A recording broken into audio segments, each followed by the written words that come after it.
Tuesday Government Watch. See what more than $1 billion buys local government and schools.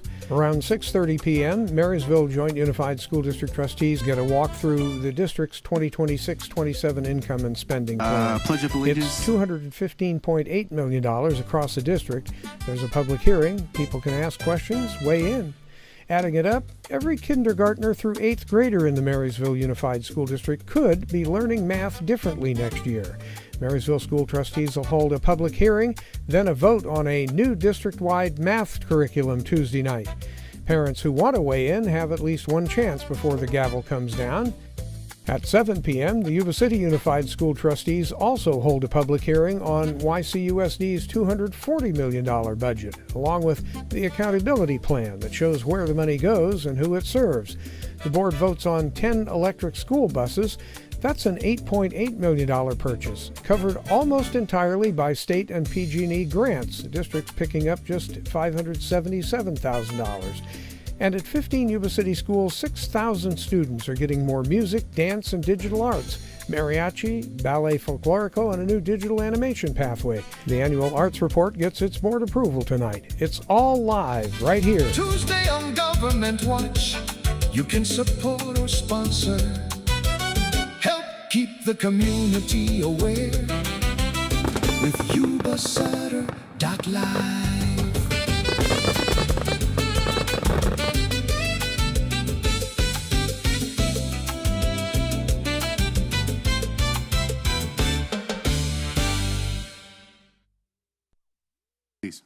Please stand for the pledge. Salute. Pledge.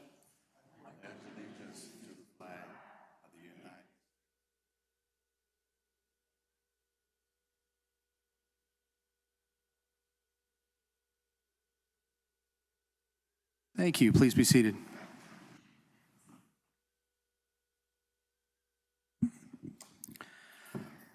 Moving forward, 1.2 approval of the agenda. Are there any changes, additions, deletions to the agenda as presented?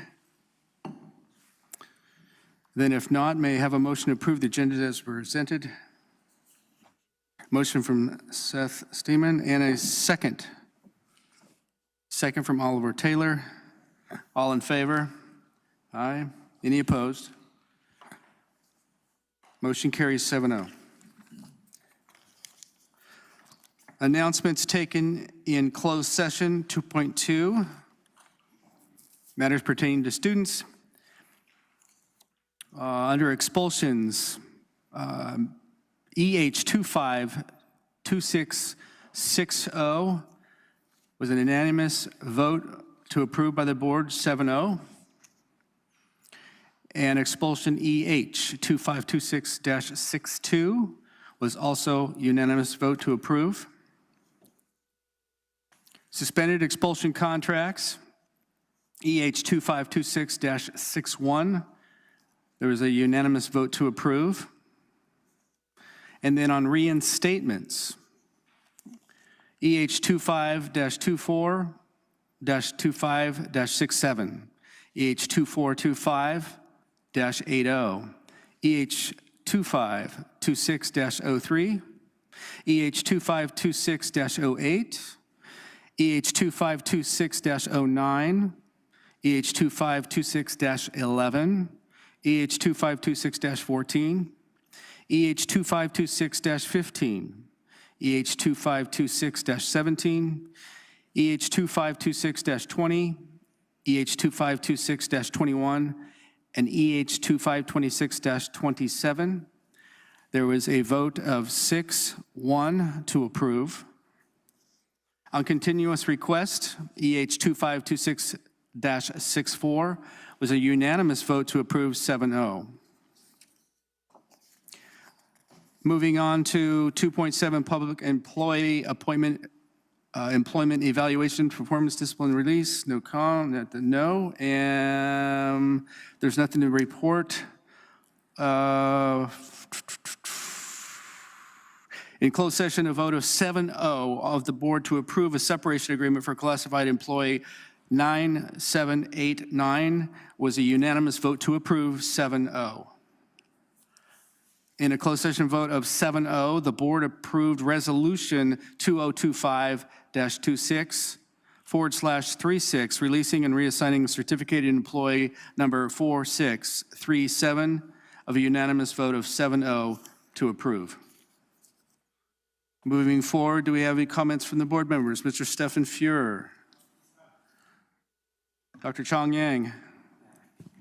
Yeah, I just want to thank everybody and give a shout out of appreciation for everybody who helped give a wonderful send-off to all of our kids last week, especially for the promotions and the graduations. I think we can say that everything was wonderful, and I think we don't often say our appreciation for all the teachers, the staff, and especially the parents of the PTSOs, PTAOs, and the PTCs who put all of this together.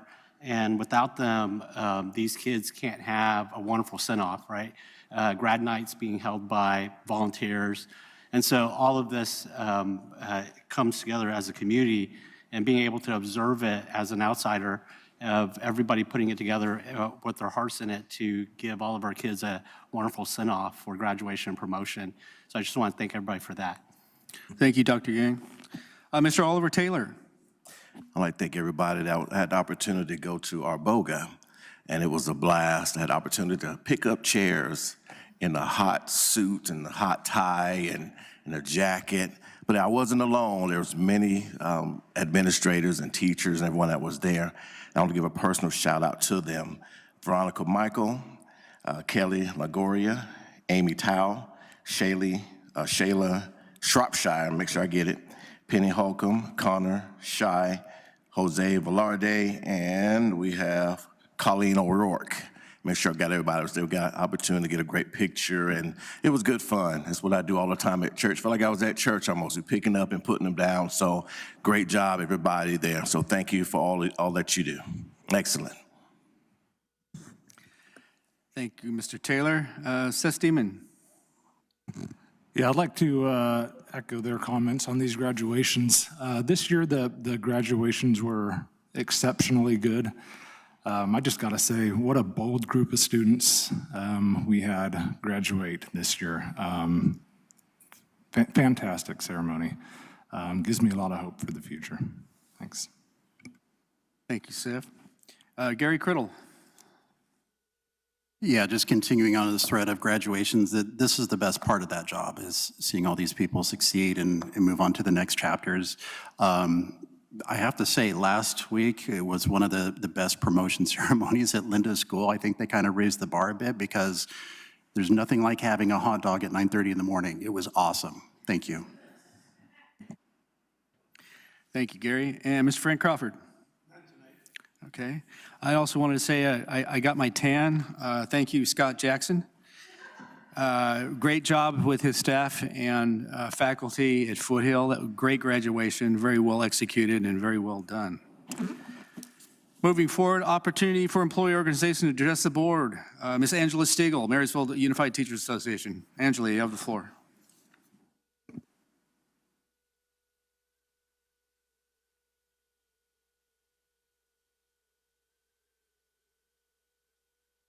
Uh-oh, I may have. Okay, I'm good. Perfect. Because I believe it's kind of one of those you break it, you buy it kind of things, and I don't want to. So Angela Stiegel, president for the Marysville Unified Teachers Association.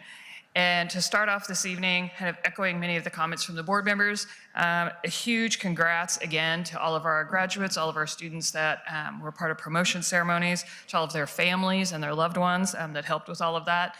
And again, a thank you to all of the various staff members that make that happen. They say it takes a village. Well, graduations and promotions also take an army of people to make those happen. And so thank you to all of the people who helped with that. But also, and may not be a big surprise to anybody, but I really do want to make sure that I thank all of the teachers, the counselors, all of our professional educators who made this happen as well. You have over 550 professional educators in this district who worked all year long to make these things a reality. to do what was best for their students, to teach every single student every single day so that those students could get to those promotion activities, so that those students could graduate and they could continue on in their life's journey for whatever goals it is that they want to pursue and that we know that they will achieve. I know every single senior I had this year is going to go out and they are going to achieve every goal and every dream that they had set for themselves, because we truly do have the best students in this district. Along with the best educators, we have the best students around. Additionally, I do want to urge all of those people, along with anybody else that works for the district within the sound of my voice, please make sure that you get some much needed R&R this summer. While you're in the midst of already planning for next year, we had a PD day today, and I was sitting next to a teacher who already had her plan book for next year, who was already adding to it. So make sure we get some R&R out there. Also, kind of shifting gears into bargaining, it's no big surprise that we have been continuing to deal with bargaining, and we do have a number of issues to deal with over the summer that are associated with bargaining. We have to wrap up this year's bargain, we have to prepare for next year's bargain, we also have demands to bargain in for things like community schools, ELOP, I'm trying to think what else, there's a whole bunch of them. Site-based independent study, which includes home hospital, and another handful of items that we desperately need to get fixed before next school year. We cannot continue to go in the ways that we are going and have that work out well. But speaking of this year's bargain that we are trying to get wrapped up, I'm going to have my vice president, Erica Schlussler, come up. She's also on the bargaining team with myself, along with our bargaining co-chairs, Tammy Strelzini and Susan Roger, and Emily McKinnon is the other member of our team.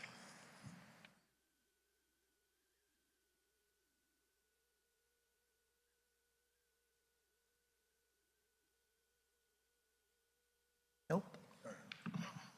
Yep. I'm Erica Schlussler. I'm the vice president for the Teachers Association, teach kindergarten at Edgewater School. And good evening. I wanted to take a moment to provide some context for our tentative agreement and explain why compensation and COLA continue to be very important issues for our members.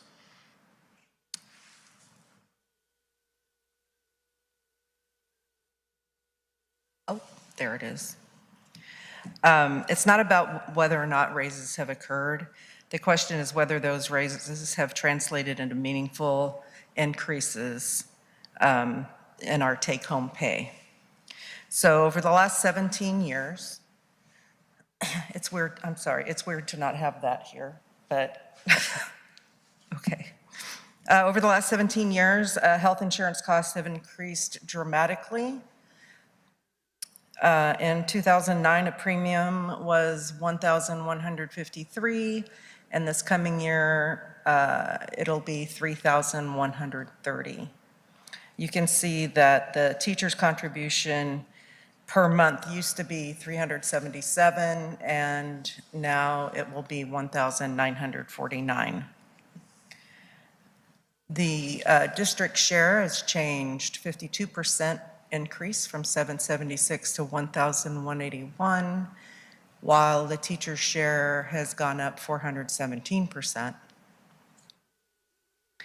As the health insurance cost increased, more and more of each salary increase went toward maintaining health coverage rather than increasing take-home pay. Over those 17 years, salary increased approximately $2,761 per month. However, during that same period, health insurance cost increased by $2,391. So that left an actual gain of about $370 per month. If you take all of the salary increases, add them up, and subtract the health insurance increases, the total increase is $370 a month. So 87% of our salary gains were absorbed by health insurance increases.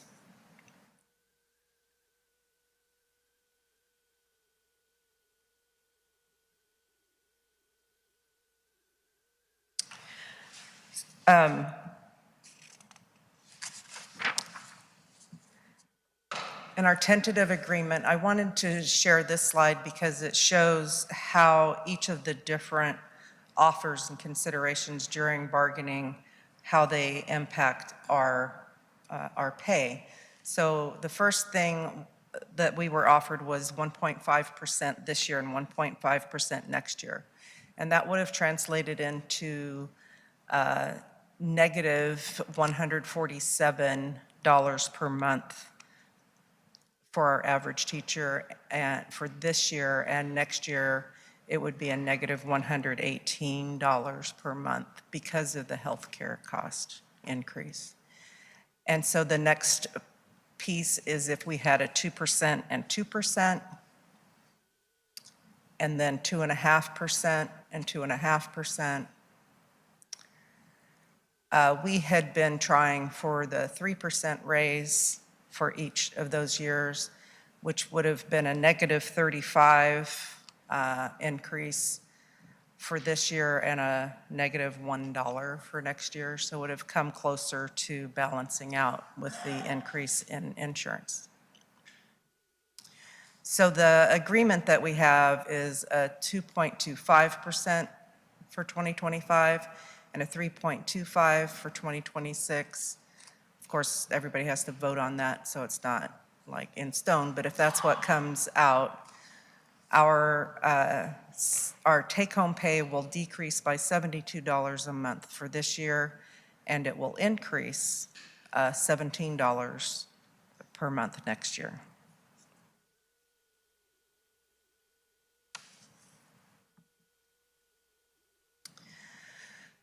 So the cost of living didn't stop.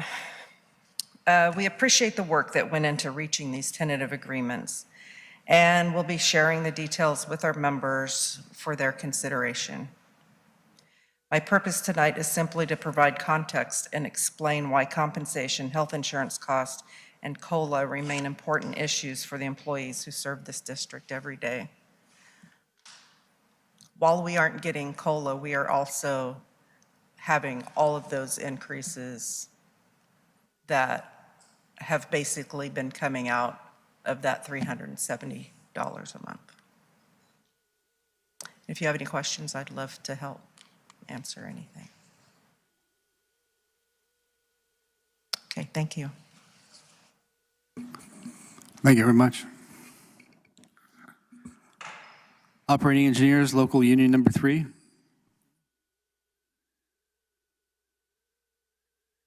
California Schools Employee Association 326 and 648. Association of Management and Confidential Employees and Supervisory Unit.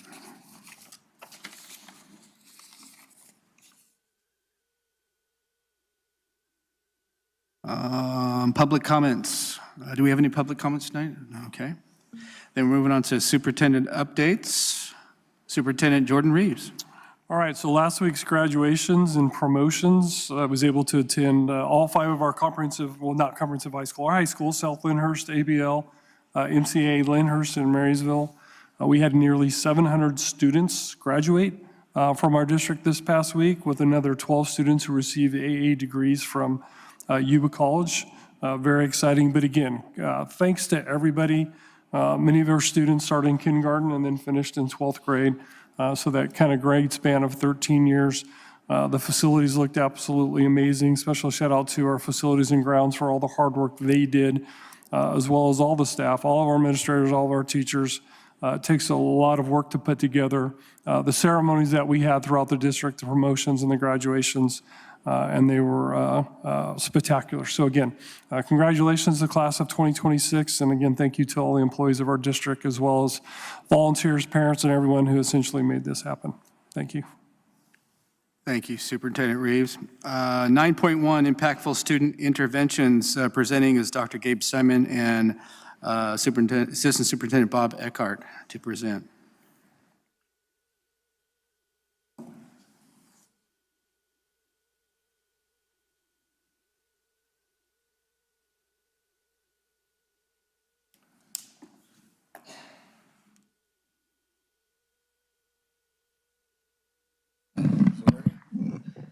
Good evening. We have principals from almost all our sites here as well. Thank you for coming, principals. They came because we do have some slides that present some data regarding some student supports at their sites. Nobody can answer those questions better about student support than they can. They would do a much better job than me. So if those questions come up, they can support those questions and answering those as well. We're here to present about student interventions. Interventions have been happening in different ways across our sites, not at all sites in our district, but they're ways to support students during the school day when they either haven't learned essential content or they've already learned it and need to be challenged. So that's what we're here to present this evening. The purpose of intervention is guaranteeing equitable access to academic supports and behavior supports, eliminate barriers to learning, and promote long-term success for students. Things that tell us we need interventions are high DNF rates at secondary levels that we've had historically in our district. Interventions, research supports that interventions, having them in place and having them consistently implemented increases the likelihood of meeting benchmark by 20 to 30% for students. And we still have achievement gaps for our different subgroups in this district, and we need to narrow those gaps. Interventions can be different. They don't just have to be academic, although they most commonly are. There's interventions for behavior that are needed from our mental health professionals. There's attendance interventions. You can't learn if you're not at school. And then we have wellness interventions for physical, social, and emotional supports. We feel interventions are essential for student success, and that's why we're presenting this evening. Bob's going to present on some secondary examples of interventions, and then I'll talk about some elementary examples. Thank you. So we have 3 different examples of secondary intervention that either have or are going on in the district at this time. So Yuba Gardens Intermediate, they have had intervention, or the data is from 2021 through 2025. They had a consistent intervention block, and what you'll see in the data that you'll see a consistent improvement within some of their data. So if you look there at ELA, you'll see the trend going up with all students, 28% for ELA, 22, 23 at 27, 28 and 31. And then if you want to look to see, okay, how is that cohort doing? Look down at ELA, look at 7th grade, 23, 24 at 30%, and then 24, 25. Those are the same kids going up at 34%. So if you go student by student, class by class, it is showing that there is growth within that. Also in math, you can do the same thing, 23, 24, 22, 23, and 23, 24, that had stayed the same. But from 23, 24 to 24, 25, it did increase a little bit. At the end of the day, the progress is moving in the right direction. So some other numbers with that. So the class of 23, 62 kids talking about non-promote numbers, and I'll kind of go back a little bit. When I was at Lyndhurst High School, the non-promote numbers for Yuba Gardens, and this is back from, I'm gonna say 2005 until close to 2020, 2021, the numbers were anywhere from 120 to 140 non-promotes. And this, when you see this and you see once the intervention starts, it's a profound impact. 23, there was only 62 non-promotes. 24, 56 kids. 25, 46 kids. Those numbers are really, really good. And then, in 3 years, 60 more kids were eligible to participate in the ceremony. That's everything. We just went through these promotions. We just went through these graduations.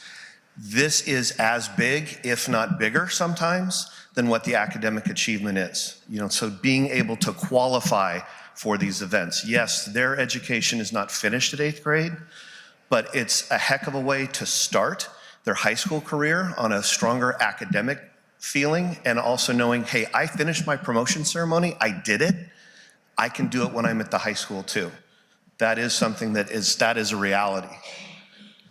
Now, our BOGA, they take a different approach to their intervention, how they're going to work with their students. They have an advisory period during the day where students can get homework help. They do, I believe that's also where they do their AVID strategies, things of that nature there. So this is something that is school-wide across the board. And their numbers, you can also see their promotion rates are all the way, they're projected to 100%. Vern, did you guys get to 100? Yeah. Got to 100% this year. Congratulations. Chronic attendance, chronic absenteeism is decreasing significantly, 22%. Suspension rate is going down, okay? Every little bit we can do can make a positive impact if it is planned out well and if it is developed and if it is implemented with fidelity. Foothill, again, a different school, a completely different approach to how to do the intervention. At Foothill, they have a flex time. And what that flex time is, 2 days a week, they have advisory. The other 3 days a week, students can self-select, hey, I need help in math, so I'm gonna go to so-and-so, or teachers can select them as well and say, you know what, I really need to see you. And this is something to where students are taking an active role within their education as well as through the guidance of the instructors as well. Then you have the elementary schools. So we have some evidence from some of our elementary schools. These are 4 schools that really had a focus on intervention, some at all grade levels, some at targeted grade levels, Edgewater, Johnson Park, Kynott, and Olivehurst. They all have seen growth from the beginning to the end of the year, and they attribute a lot of it to interventions.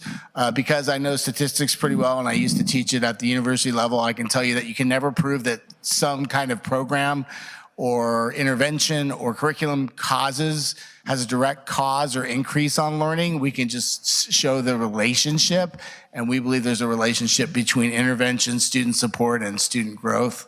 And this shows growth in beginning versus end of the year for these different schools that have intervention going. Oh, go back. That cute little, is it a cub? Okay, it's a cub. Thank goodness I said it right. These mascots are cute, but I get their names wrong sometimes. They have focusing in Kynott on, they looked at some reading intervention data, and they had an increase on, and they had 37 students successfully exit their reading intervention. That was in focused grade level, and there's a description on the slide about that intervention. Linda has a time, it's an intervention, but they call it win time. It's what I need. And that shows the average pre and post test intervention reading grade equivalent score for the kids that were in the reading intervention. So they had an average growth of 1.2 grade levels in reading growth. And they attribute that largely to that intervention. And then Covalod focused on kinder as well as the primary grades, and it saw growth in reading in first and second grade and in counting in the kindergarten in the lowest grades. They feel that their intervention had an impact on the primary grades.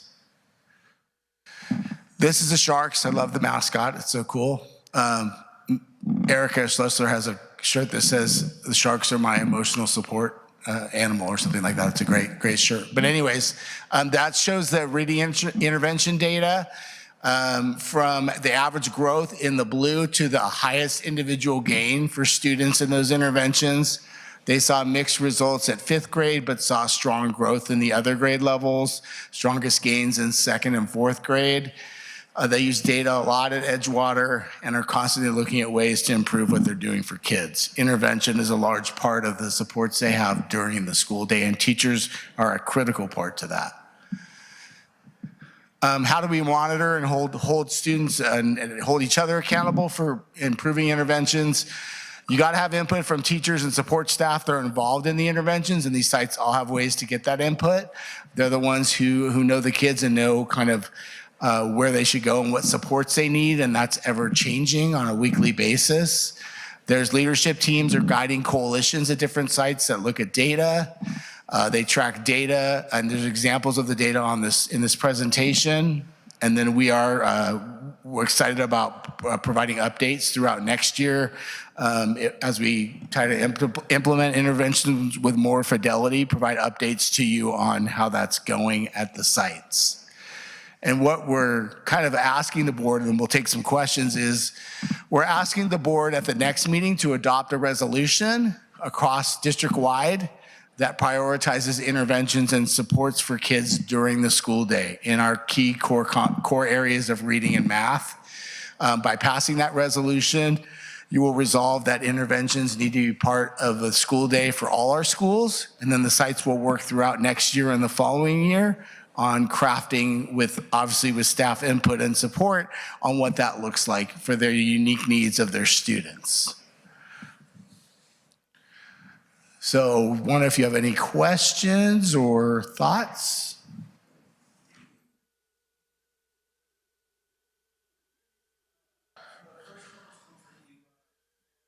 What was the average, what was the range of the number of students that were attending those programs per year? Which schools, do you remember which ones are the secondary schools? Yeah. We're talking about Yuba Gardens? Any of them? I'm just curious what the range of number of students attending were. Is it 5 students to 10, or is it more like? How many kids participated in that kind of thing? Thanks, Jim. Yeah, hi, Jim Hayes, principal, Yuba Gardens. It averages approximately 380, 390 eighth graders per year. It's been a very solid number every single year. You can pretty much write that down in pen every year. So about 380 every year. Yeah. Thank you. Thanks, Jim. Could I please have all the principals stand, please? What did he say? First of all, take a look around. Thank you for all your hard work, your passion, dedication, patience, and perseverance.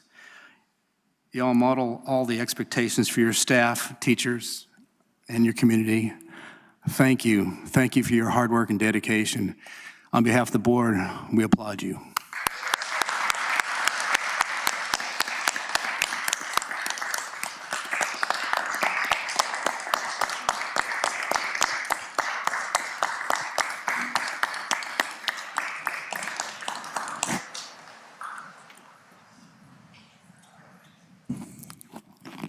Next up, we have 9.2, presentation of the STARS Expanded Learning Opportunities, the ELOP for the 2025-26 school year. Mr. Bob Eckhart and London Dwinnis.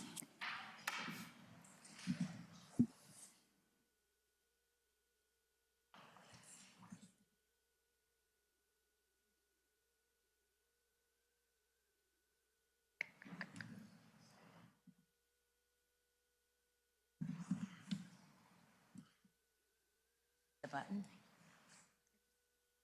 Just click it. Yeah. Okay. All right. Hello. Good evening, Board President Criddle, trustees, Superintendent Reeves, cabinet members, staff, families, and members of the MJUSD community. Thank you for the opportunity to share an update on our STARS Expanded Learning Program. Tonight, I'm really excited to highlight the incredible work happening across our program and the impact it's having on our students and families through our district. Before we get started, I'd like to recognize an amazing team that helps make this work possible. We have Bob Eckhart, our Executive Director, Liz Diaz, our Expanded Learning Supervisor, Tori Taylor, our Digital Media and Communications, and Halika Mora, our Secretary for STARS Extended Day, and Syra Rivera Salazar, Secretary for Expanded Learning, who's at home watching. And I'm London Duenas, District Coordinator for the Expanded Learning Opportunities Program. I'd also like to recognize our STARS leads and providers, our teachers, support staff, site administrators, and district partners. Their dedication creates meaningful opportunities for students every day. Do you have any leads here? Daphne. Daphne. Oh, we have Daphne's here. At the heart of everything we do is our mission. Our goal is simple: to provide safe, engaging, and equitable opportunities for our students beyond the regular school day. Whether students are participating in STEM activities, receiving academic support, exploring the arts, developing leadership skills, or simply connecting with caring adults, we are focused on supporting the whole child and helping every student learn, grow, and thrive. This year, we're bringing all of our programs together under one name, STARS Expanded Learning Program. STARS Expanded Learning Program is one comprehensive program designed to support students and families beyond the school day and beyond the school year. It includes our extended day programs, teacher-led enrichment classes, and 30 days of expanded learning intersessions that provide additional learning opportunities throughout the year. While our funding comes from several sources, including ELOP, ACES, and community schools, we braid these resources together to create one seamless program, our STARS Expanded Learning. Supporting more than 3,000 students across 17 sites takes strong partnership and thoughtful planning, and a shared commitment to provide high-quality opportunities for every student. For the 25-26 school year, MJUSD received approximately $11.1 million in ELOP funding, along with $10.9 million in carryover funds, for a total of approximately $22 million available to support expanding learning opportunities. In addition, the district received $1.8 million in ACES funding. Through strategic braiding of these funding sources, we're able to provide one comprehensive STARS Expanding Learning Program. These funds support everything from before and after school programs, teacher-led enrichment classes, and 30 days of intercession, to transportation, meals, family engagement, activities, and staffing. They also allow us to partner with outside organizations and community providers to provide unique enrichment opportunities for our students, while supporting strong attendance and student engagement. In addition, these funds also help support the infrastructure needed to serve students, including custodial services, site administrative supports, additional portable classrooms, and play structures to accommodate our growing programs. Every dollar is invested with one goal in mind: creating high-quality opportunities for students and families. Our greatest resource is our people. Throughout the year, our programs require nearly 1,000 positions across extended day programs, teacher-led enrichment classes, and intercession. These positions include STARS leads, providers, teachers, paraprofessionals, office staff, custodial, nutrition, nurses, and many others who work to support our students. The success of our programs is a direct reflection of the incredible staff we have show up every day to make a difference in the lives of our children. And the running ticker right there on the side are some of the offerings that we offer at our sites. These are teacher-led enrichment classes. Numbers tell part of the story, but the real impact of expanding learning is best seen through experiences of our student and staff. So we have a short video to share, and this video highlights the learning, the creativity, and connections that we have every day across our programs.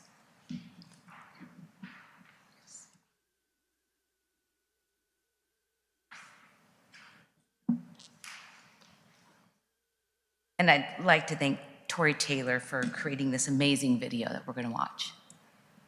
Expanded Learning provides before and after school opportunities for students throughout Marysville Joint Unified School District. Each day, students receive academic support, enrichment, recreation, and nutritious meals in a safe and supportive environment that helps both students and working families. One of the highlights of our program is teacher-led enrichment.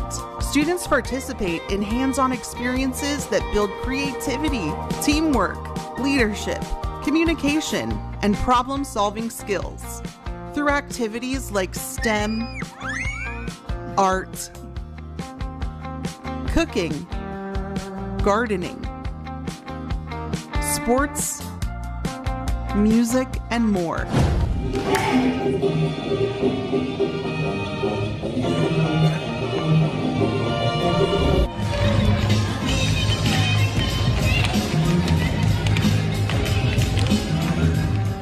Students have opportunities to discover new interests and strengths. Our community partnerships help make these experiences even richer. Organizations such as 4-H, Girls on the Run, UC Davis Cooperative Extension, Yuba-Sutter Arts, and others.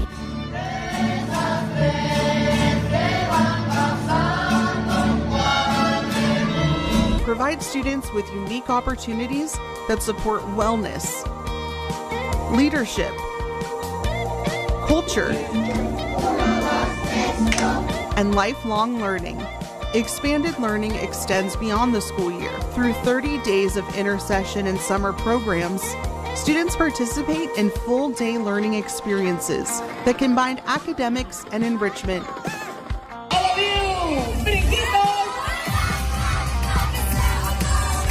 Through engaging themes, projects, field trips, assemblies, and hands-on activities. We also support student success through attendance recovery and academic intervention opportunities. These programs help students recover missed learning while providing additional support to keep them connected and successful in school. I have a better idea. Let me see everything. While also helping to recover average daily attendance funding that can be reinvested back into student programs and services. ELOP funding allows us to continue expanding opportunities for our students. Investments in staffing, facilities, and professional development help ensure students have access to high-quality experiences across the district. As we look ahead, we remain focused on expanding access, reducing wait lists, strengthening partnerships, You got this. 1, 2, 3. and creating even more opportunities for students to learn, grow, and thrive. We are proud of the work happening every day in Expanded Learning.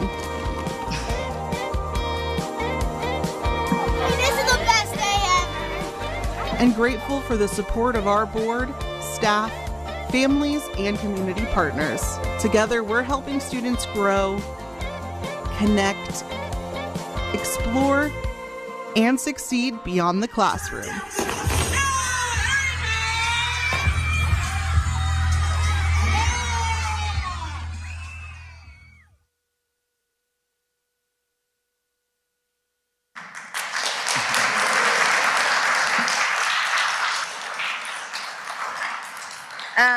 As we look ahead, we're excited to launch our 2026 summer session, the Magic Passport World Tour. Students are going to be exploring different countries through books, STEM activities, culture, art, hands-on projects, assemblies, and field trips. And along the way, they're going to learn about animals, traditions, and transportations from around the world while collecting stamps in their very own passport. This year, we're also adding take-home learning bags for every student, and these bags will help continue the connection between home and school and encourage learning throughout the summer. Bringing this experience to life are more than 90 teachers and approximately 180 support staff who are dedicating part of their summer break to provide students with meaningful learning experiences and opportunities to stay connected in school. We're looking forward to another summer of learning, fun, and discovery for the MJUSD students. Thank you for your continued support of the STARS Expanded Learning Program and the students and families we proudly serve. Thanks. Is there any questions? Any questions, board? This question might be more for Jennifer. 2 years ago for 24-25, we had almost $11 million carryover. And so what's the carryover that we expect for this year for the new? And it might have been in the budget, but I'm going to confess I didn't actually fully read the budget, so I don't know what the carryover on it. Well, I don't know what the carryover is going to be, but I did have a conversation today with Cindy Helms, and we were talking about if we have until June 30th to spend the 3 years prior. Correct me if I'm wrong, Cindy. We're pretty confident it will be spent. We won't be sending any money back, but there still may be carryover from. It's a 3-year cycle, so. Yeah, so that was actually leading to where I was going to go, Okay. which is how much of it are we going to have to return back? And if we're returning back, what do we need to do in order to not return any money back to the state? I'm working on that. We're working closely with our fiscal department, and we're making sure that we're spending those funds on opportunities for our students, different programs, our field trips. We still have our summer all of our salaries for the staff that will be coming out of that. So I think we're looking pretty good about not returning very much. And we'll know when we close the books, but we'll know, I don't anticipate we're sending back any money. Okay, I want as minimal as possible. We want to Yes, spend. we want every dollar everything on- spent. We want it all going to the students. Okay. Yep. I'm up for the task. Any further questions from the board? Excellent work, Right. guys. Thank you very Hopefully much. we'll see your children in summer school. Still sign up. Starts tomorrow. Thanks. Thank you.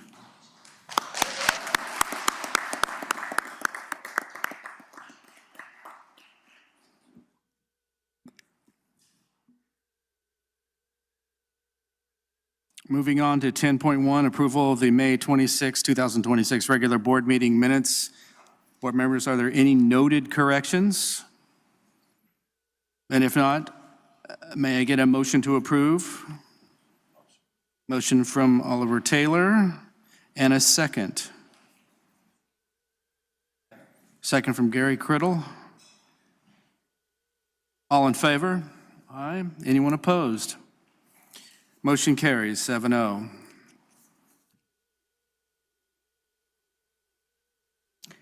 Next, we have 10.2, approval of consent agenda items. We'll now approve the consent agenda items number 12.1 through 14.1.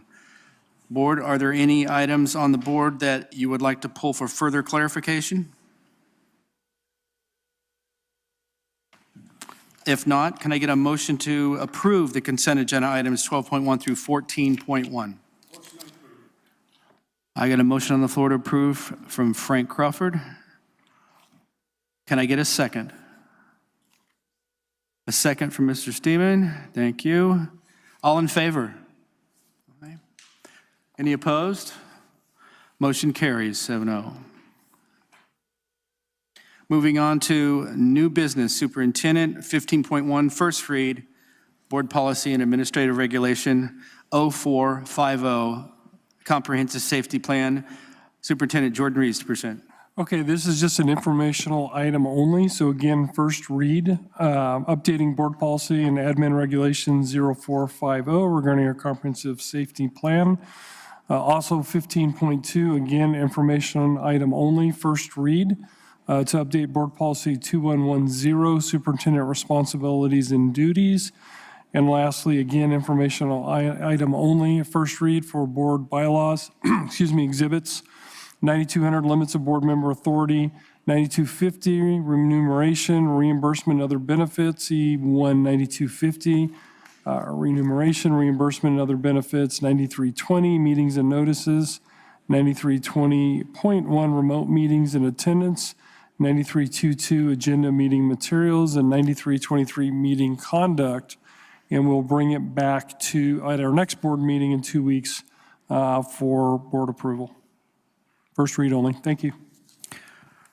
Thank you, Jordan. Moving on to 15.2, first read board policy 2110, superintendent responsibilities and duties. Again, Superintendent Jordan Rees to present. All three, yeah. Would you like to present the 15.3? 16.1, public hearing. The Governing Board of Marysville Joint Unified School District, MJUC, will hold a public hearing to receive comments on the proposed 2026-27 Marysville Joint Unified School District's local control fund, why did I say that 3 times?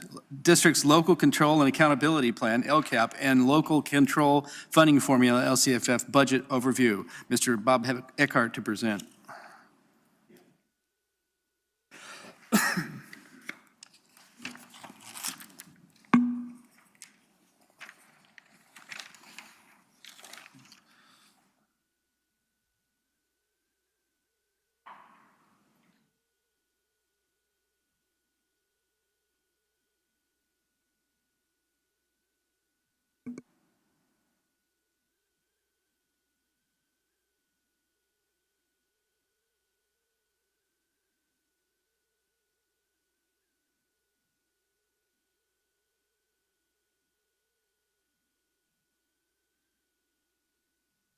Members of the audience, Gonna try not to scratch this ship. This is a maiden voyage for me. All right, so what we have today is I'm gonna give you a presentation on our local accountability control plan for 26-27.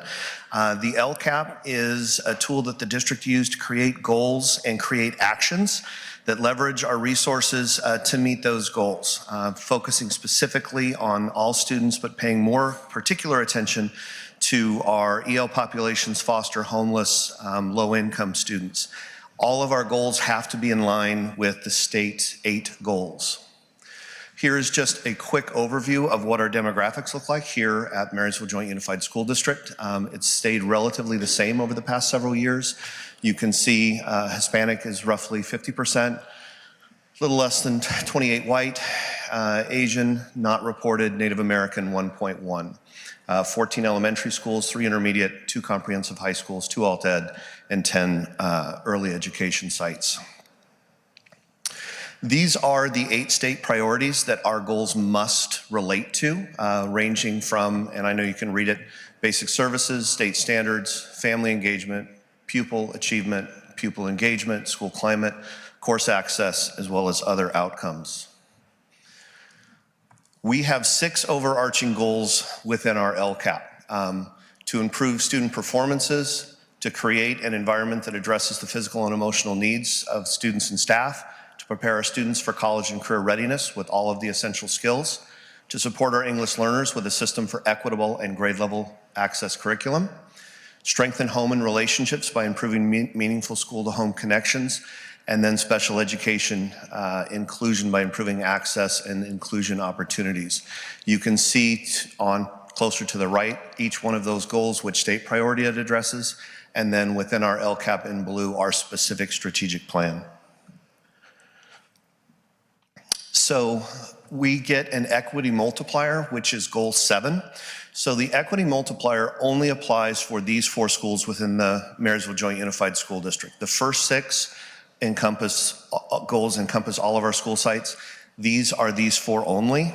They qualify for the equity multiplier goal specifically because they have a high concentration of socioeconomically disadvantaged students and persistently lower performance on state indicators. So they get additional dollars specifically to address their student population to kind of level that playing field.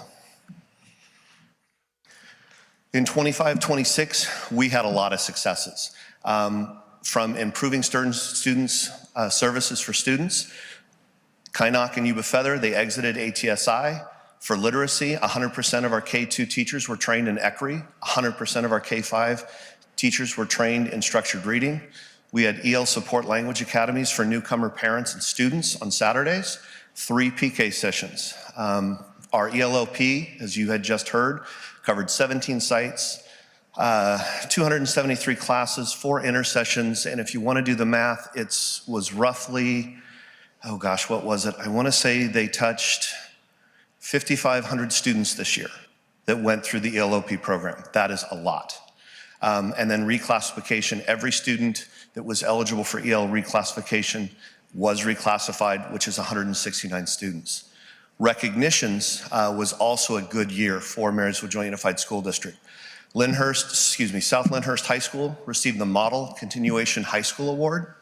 Our MJUSD Early Childhood Development was just on fire. They received the CalExi Spotlight on Excellence Award. In addition to that, they were also a SIP Demonstration Site and Recognition Award. We had educators from literally all over the world coming to Marysville Joint Unified School District to specifically see this program and to see how it operates. It is a big, big shining star for us.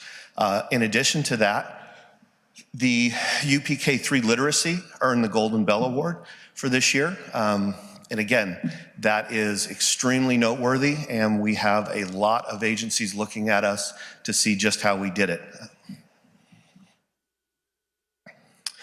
So the local control funding formula, it provides additional fundings for school districts based on the number and the concentration of unduplicated pupils, including students who are low income, socioeconomically disadvantaged, English learner, foster youth, and homeless. And then it is to improve and increase services within for those unduplicated students. So our LCAP at a glance, what this shows you is last year we had budgeted just a little over $30 million for these expenditures, and the actual expenditures for those students of high need totaled just under $29 million. This is kind of an overview of our funding here for how we come up with the formula. So we have our LCAP is based, our LCFF base funds is based on some grade span grants as well as our ADA. There's a formula for that. And then out of that, there's a supplemental concentration which is based on the unduplicated population. And that gets you from the 114, 137, 566, gets you down to that supplemental concentration grant at $32,087,711. So for services for next year, the LCAP, we've got $32,874,711. Within there, an additional 15% of $3.6 million is the LCFF, say that 10 times twice, concentration grant. And we are hitting our percentages for the projected to increase and improve students for each year based on where we're spending our money. You'll learn a little bit more about this when Jen does her presentation. Total budgeted general fund expenditures of $215 million and change for next year. And again, like was mentioned before, the LCAP, the funds that we have within our LCAP are $32 million and change, 874. So within each of these goals, this is just kind of an overview, how much money we're spending and what we're spending it on. The sheet that you have actually has an error on it in number 3. Thank you, Angela, for catching that. We were able to kind of get that off this particular presentation. But you see within goal 1, we're spending just over $12 million on a variety of things: teacher collaboration, common assessments, assessments for RTI, additional staffing, and then access to educational programs in the form of transportation. So the difference from last year to this year, we have done some changing to that, and it has had an impact on it. We did, through our meetings that we had with the community, one of the things that was coming up quite a bit from parents as well as from administrators is there needed to be an increased supply for technology devices. They're dying a little bit quicker than we can replace them, and so we only had a certain amount of money that was budgeted in. I believe it was $1 million. So we increased that to $500,000 to start to make sure that we don't have a situation where, you know, students are working on laptops and they're just hoping that it's gonna, or Chromebooks, that it's gonna survive. So that increased dollars will help assist that technology. We did fill an MTSS coordinator position at $148,000. And when we restructured the director of student achievement and data to director of educational services, that changed the funding source for that particular position, which had a net savings to the LCAP of $142,000 and change, giving the goal one increase or change of about a little over $506,000. For goal 2, creating an environment, we've budgeted $16 million, just a little over $16 million, and this is for a variety of things. We're paying for PE teachers, school nurses, classroom strategies, deferred maintenance. That actually is kind of a bigger one for this, as well as athletic and music budgets. And why I say deferred maintenance, one of the things that was also coming up is people recognize that we are doing a lot of work within the district to try and make sure that we're keeping up our schools, we're keeping up our classrooms, but the need is extremely great. They're seeing that they're doing it, and so one of the requests that was made, if there's any way we can get more money into deferred maintenance, that was one of the suggestions. Prior to last year, it was a $3 million budget. It was reduced to a $2 million. This is bringing it back up to that $3 million mark. And then one of the other activities was to have 4 middle school opportunity rooms, of which there is only going to be 1 middle school opportunity room. That is by the decision of the site administrators. One site wanted to continue it, which was a savings of $118,000 and change. Goal 3, preparing every kid for, every student for the skills need day for college and career, budgeting $5,400,000, supporting dual enrollment, the Tri-County ROP expansion, career centers, work-based learning coordinator. AP textbooks come out of this. We'll actually have another agenda item tonight regarding AP textbooks, AVID training, and then educational programs, AVID, STEAM, Junior ROTC. Within here, it was a small change. I decided to put it on there anyway. We did shift one of the things that we had heard and I agree with is our credit recovery program, which was at Bentham. You've probably heard a little bit about it. We've struggled over the years with it. It's not a fit. I'll just kind of leave it at that. For our credit recapture, David Jones at South Lyndhurst did a pilot of a different credit recovery program, subject.com, which is what we are going off to this year. So the service is going to be the same.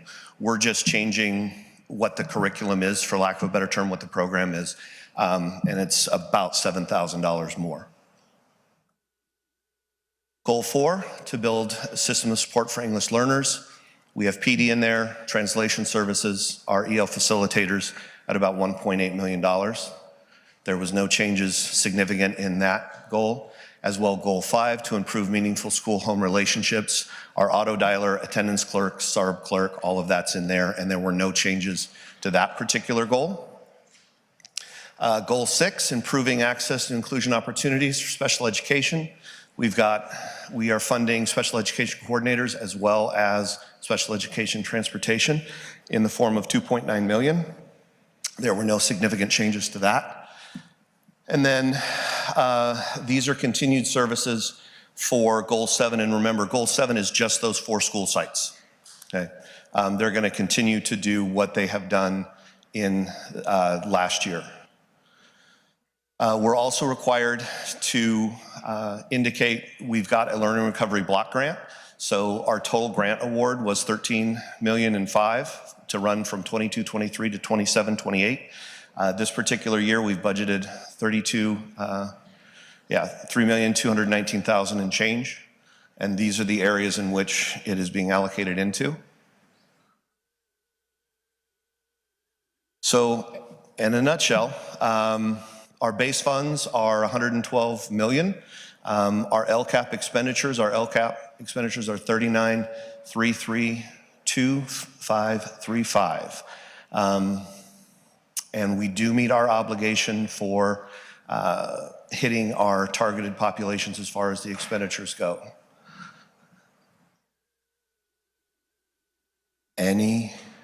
Well, actually, I think before any questions at this point, I am requesting that we open public hearing for comments for the LCAP. Thank you, Bob. Bob's correct. Under the educational services, 16.1 through 18.1, we'll be doing this multiple times tonight, just as a procedure to receive comments from the public. And once those are received or concluded, then I will ask to close the session. So with that, on 16.1, public hearing, the Governing Board of Marysville Joint Unified School District hold a public hearing to receive comments of the proposed 2026-27 Marysville Joint Unified School District's Local Control Funding and Accountability Plan, LCAP, and Local Control Funding Formula, LCFF, Budget Overview. Do I have a motion to open the public hearing? Gary Criddle, thank you. A motion and a second, please. Mr. Fuhrer, second. All in favor? Aye. Motion carries 7-0. With that, we have any public comments on this?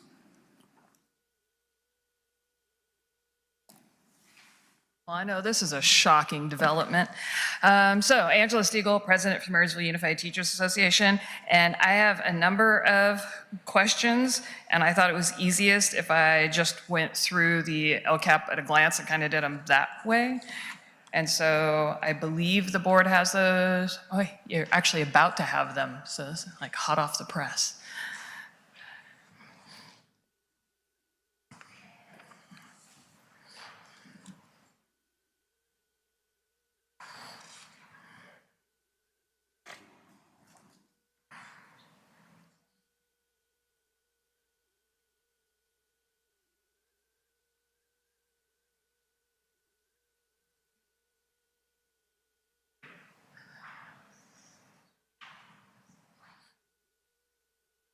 Okay, so we're good?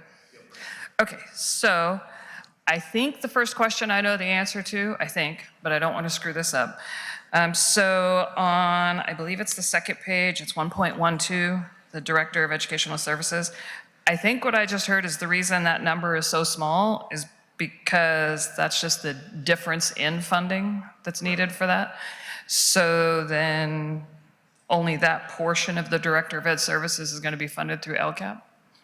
And do we know what portion that is? Like percentage, is that like 10% or? And I don't have to know right this I believe second, it's 7%. Thanks. It was such a for certain number. I was like, wow, it just rolls off the tongue. I'm going to get to the next one, which is on the next page. I'm going to cycle back to 1.23 momentarily.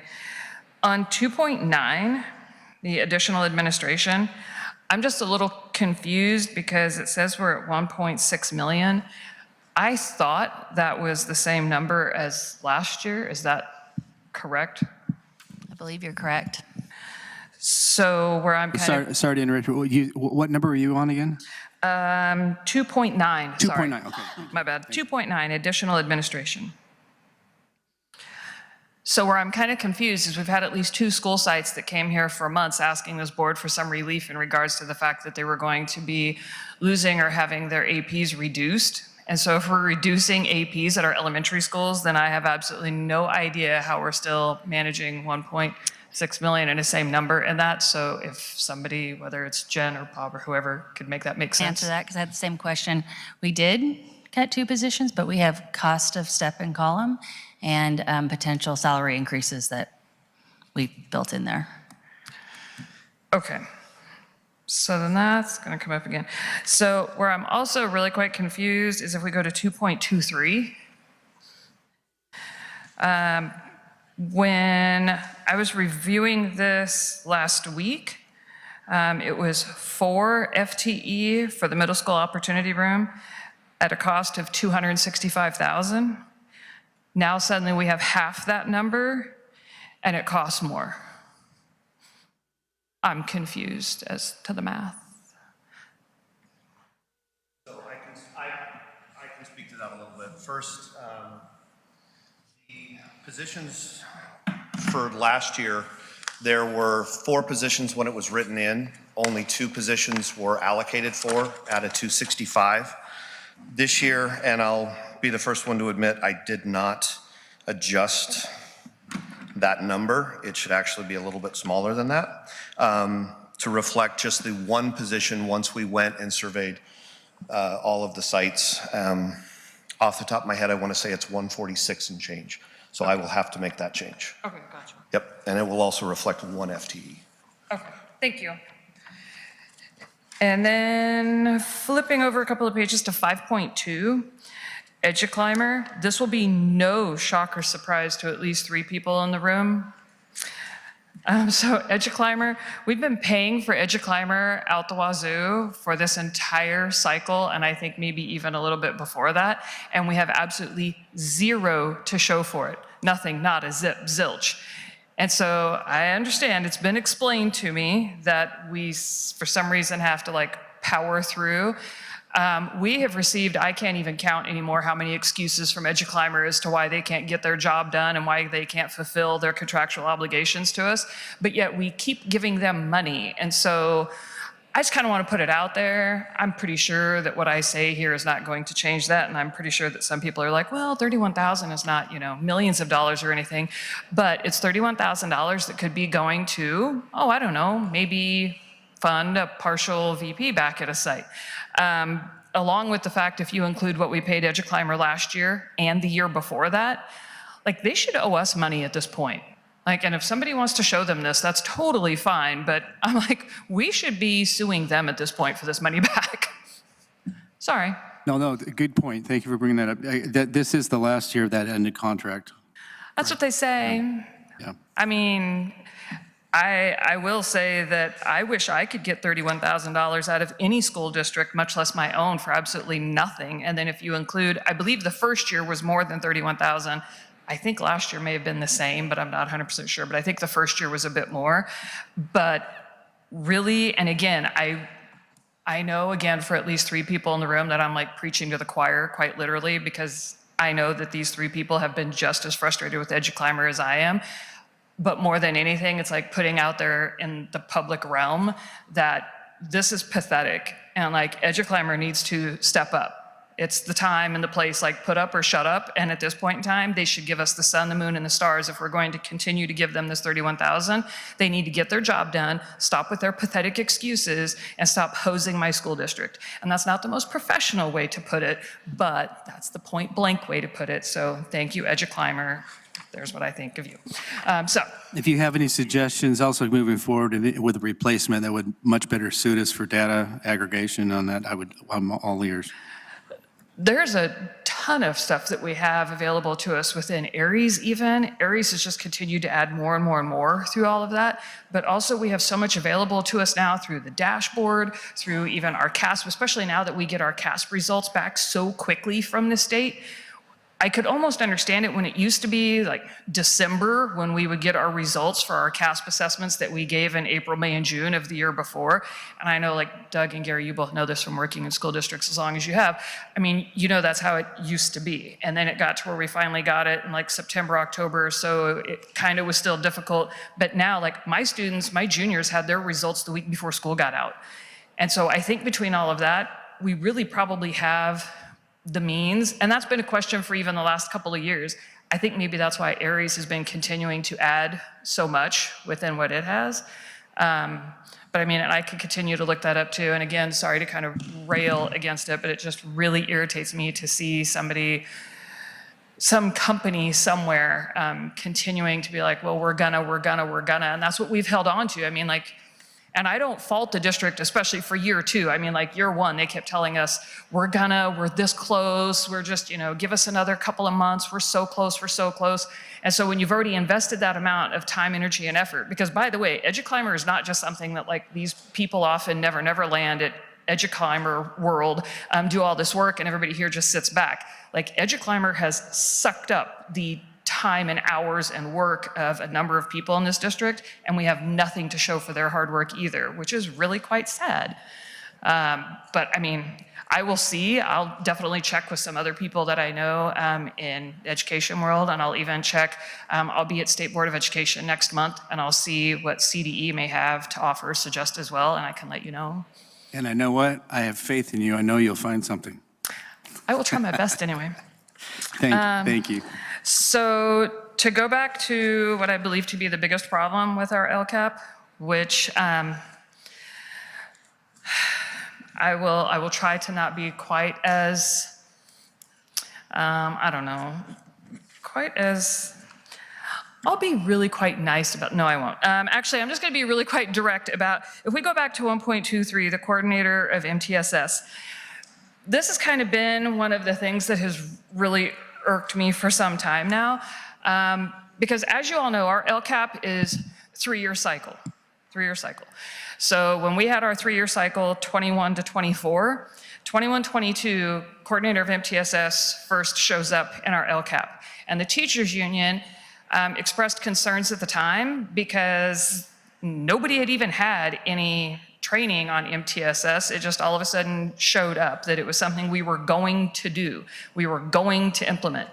And we had pointed out the fact that it's like we continuously are doing this thing where, like, we build the airplane as we're trying to fly it. And so, but the district was like, nope, we've got this going on, we're gonna do it. Well, we hired a coordinator, and that coordinator lasted until June of 23. And that was one of the positions that was supposed to be kind of going away, because we had a former superintendent who added who knows how many positions now. It's anywhere between 20 and 120 at the district office. We really don't know anymore. But the person that served in that position was gone in June of 2023. In our LCAP for 23-24, there was no coordinator of MTSS. Disappeared because we didn't have the position anymore. The board had said that that was going to be one of those that they weren't going to do anymore, to try to kind of make up between board and the teachers union. And so then in our new cycle that started in 24-25, there is no coordinator of MTSS. 25-26, there is no coordinator of MTSS. For 26-27, we were developing this LCAP. We had 2 meetings instead of 3, which is totally fine and all, but there was no mention of coordinator of MTSS in either of the LCAP meetings. Suddenly, the coordinator of MTSS popped up last Thursday. Strangely enough, the day after the teachers union had agreed to a tentative agreement on salary at the bargaining table. And so this presents problems. And I understand that some people may be like, it's only $148,000. Only $148,000. We have the need for some assistant principals at least a couple of our elementary sites that have made it plainly clear that's what would help them more than an MTSS. But also we're gonna have an MTSS coordinator when we don't even have an MTSS program still to this day. We still do not have people trained in MTSS. The reason I know that is because guess who one of the few people in this district is that is MTSS trained? I'll give you 3 guesses. But I also do not understand that if we're going to try to coordinate some programs, shouldn't those programs already be running on all cylinders already? I mean, like community schools, we still have problems with community schools. The district still has not upheld their end of the deal that there's supposed to be shared governance within that. And so we're going to suddenly put that under the umbrella of MTSS, even though that isn't 100% resolved. We have all sorts of those issues in this district. Why in the world can we not, for once, say, you know what, we're actually going to start this off. We're going to get input from people. We're going to ask the teachers and educators, you know, what they think. Nobody's asked us anything about coordinator of MTSS. Nobody's asked us about MTSS, period. But we're going to lay out $148 grand and we're going to have another coordinator and another person at the DO. And I already know, because I've already heard, because this is not a shock or surprise to someone. I've already heard the deal about how like, well, you know, a district our size, we're not really all that overstaffed in comparison to other districts the same size. Other districts have bigger DO staffs than we do. Well, here's the thing. I'll tell you something my mom used to tell me all the time too. Wait for it. If everybody else jumped off a bridge, would you? So we've all heard it from the people in our lives that are the adults. Just because, and even if they are or aren't, I'm not even gonna go there, but if every other district our size is overstaffed, does that somehow make it okay that we are? If every other district has a coordinator of MTSS and they haven't gone through their union for that, if they haven't talked to their educators, their para-educators, their OE3 staff to know, their parents to know that this is what they need to try to coordinate programs that still aren't successfully firing on all cylinders, just because other districts are doing it doesn't mean we should. So I just feel like we have an opportunity to actually do something right. I am actually a champion of MTSS, as a matter of fact, which some people have accused me of not. But for all that's holy, can we just, for once, do some massive program and some massive implementation like this correctly, instead of just all of a sudden throwing a coordinator at it? We have had this going on. We supposedly have been working on implementing MTSS since 2021. We have nothing to show for it, nothing. So if anybody can explain to me why we need to have a coordinator of something that we don't even have, for what it's worth, that would be awesome.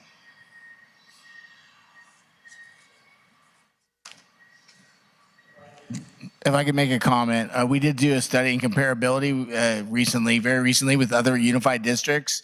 As far as there aren't unified districts exactly our size, but if you look at the number of administrators at a district level per 1,000 students, we're nearly at the bottom in comparability, meaning we have fewer administrators than most, if not all, comparable unified districts in the area.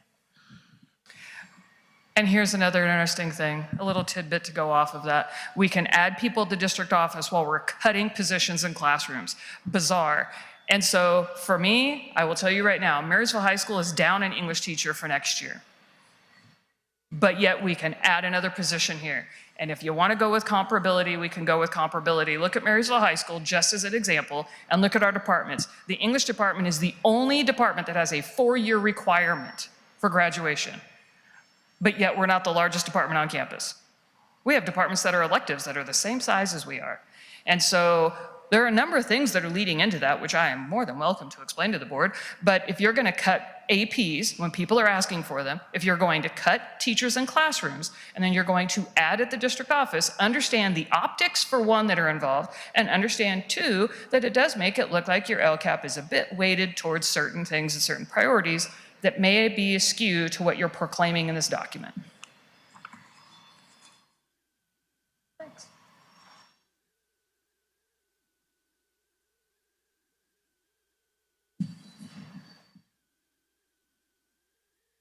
Any other questions? Any other questions? Or input? Oh, go ahead. Jennifer, you said something that triggered something for me in terms of clarifying a question. So I'm going to revisit 2.9, which is the additional administration. And so I'm going to piggyback on what Angela said.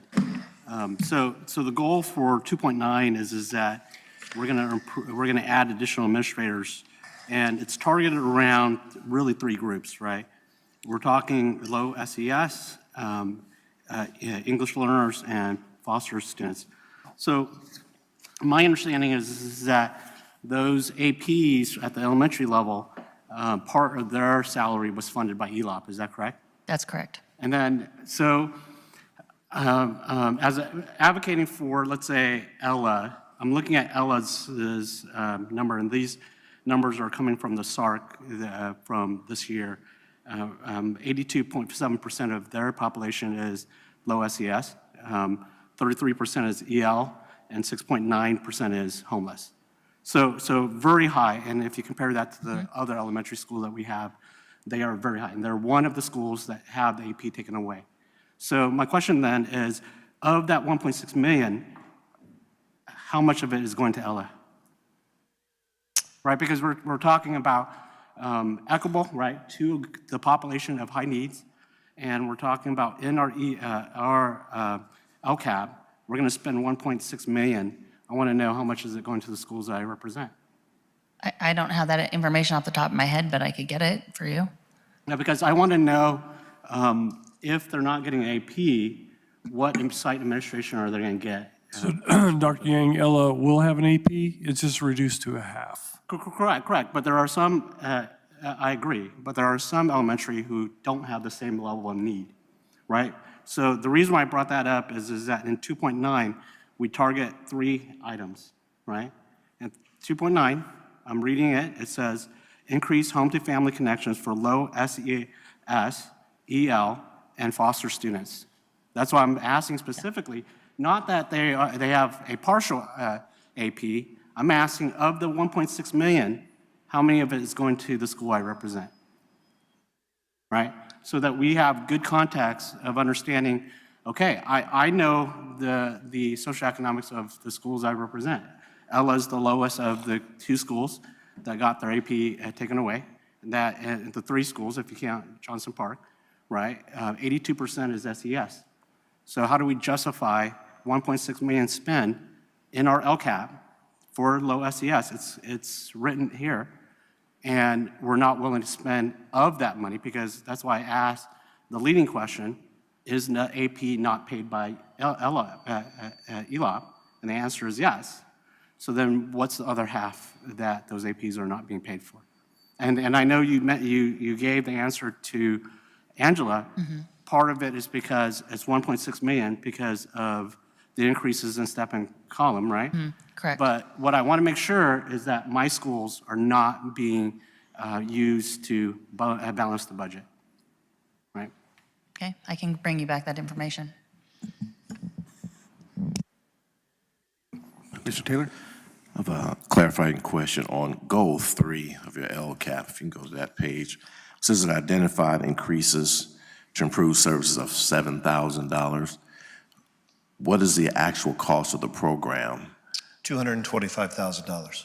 And then we're adding an additional 7,000, or was that the total cost of 225,000? That's the total cost, and that's $225,000 is $7,000 more than Edusoft was. No, not Edusoft. What is it? Edmentum, sorry.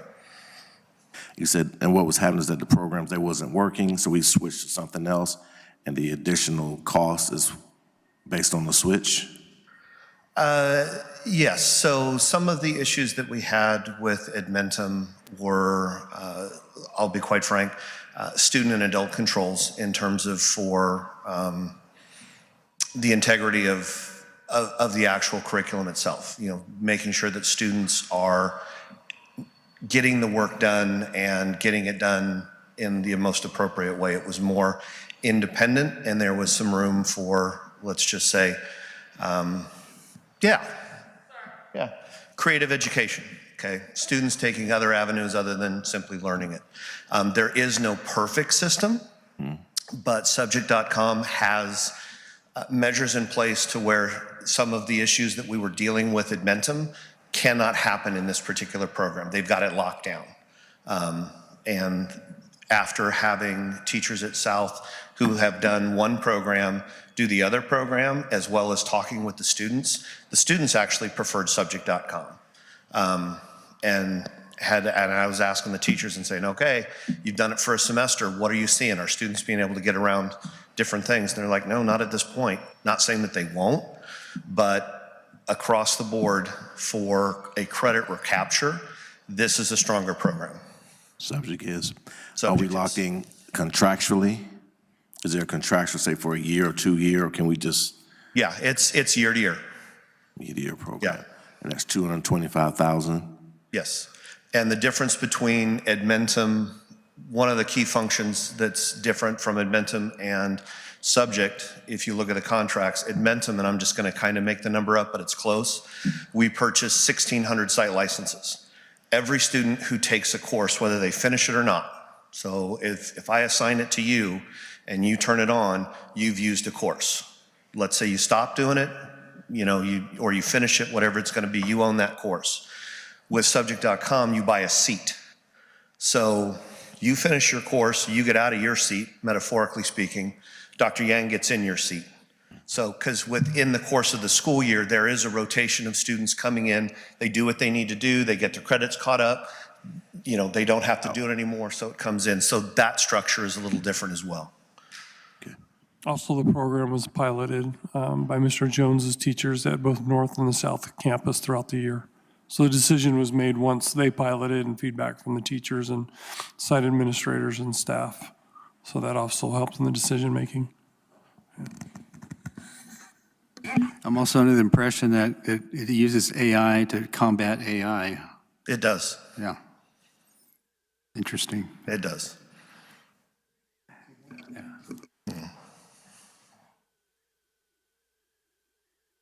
Any other questions for Bob? Open public? If that concludes that, I would like to close 16.2, close the public hearing. Do I have a motion to close this? Mr. Gary Criddle to close on the floor. Second, please. I'll get Seth Steeman the second. Okay, all in favor? Aye. Opposed? Motion is now to close the public hearing is now closed. 16.3. Mr. Eric Preston. Thank you, Bob.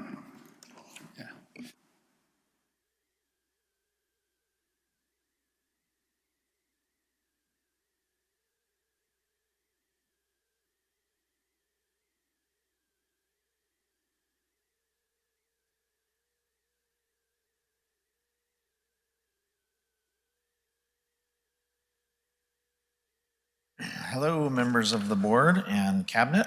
My name is Eric Preston, and I'm here to give a much more condensed version of an LCAP presentation. Mine is smaller because I am one single school, and Bob and Amy before him always went up to bat and did all of the data first. So I won't go through a lot of that with you. It's all in the report that is shared in the board packet, but I do have our presentation. So first up, 26-27 budget overview. Our total LCFF allocation for MCAA is $4,837,088. Our supplemental and concentration grant is $448,752. So our target is 10.226%. And what that means, just in case you don't know, because I had to do a refresher, is that the supplemental and concentration basically is 10.22% of our LCFF, not that number, but the number not including the supplemental and concentration. So you subtract that, that becomes your target. The 25-26 budgeted versus actual, there is a typo on there. I caught it this afternoon when I was prepping, and it was too late to change it. So our budgeted was $625,000. The actual spent was $579,706, which left an unspent amount of $45,294. Our successes this year, we had some continued successes at MCAA. We were again the #1 ranked high school in the Yuba-Sutter area per US News and World Report. We were also ranked by US News and World Report as one of America's best high schools 2025. We received California Distinguished School this year, 2026. Our WASC mid-cycle review went well, and we remain accredited until 2029.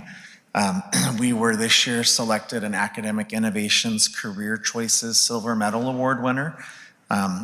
We had 6 students, again, I say again because last year it was 6, but selected for the Kingsley Art Competition at the Crocker Art Museum.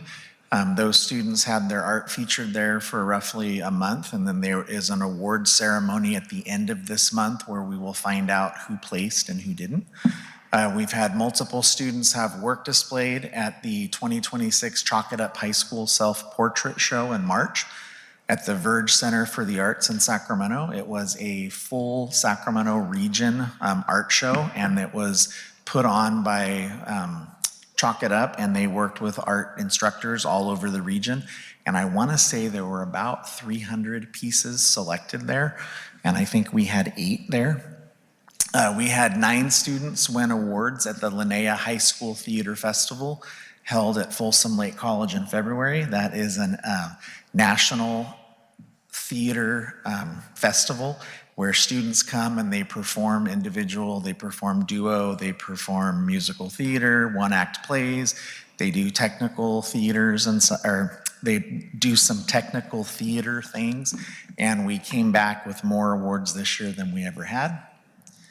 Our drama program put on 3 successful plays this year: She Kills Monsters, Spam-A-Lot, and Guys and Dolls. They also took Junie B. Jones on the road and traveled to 5 of our district elementary schools, performing it as an assembly. Our visual arts program had a photo and art gallery show at the Sutter Theater in Yuba City. We have outgrown the Burroughs for the 2nd year in a row.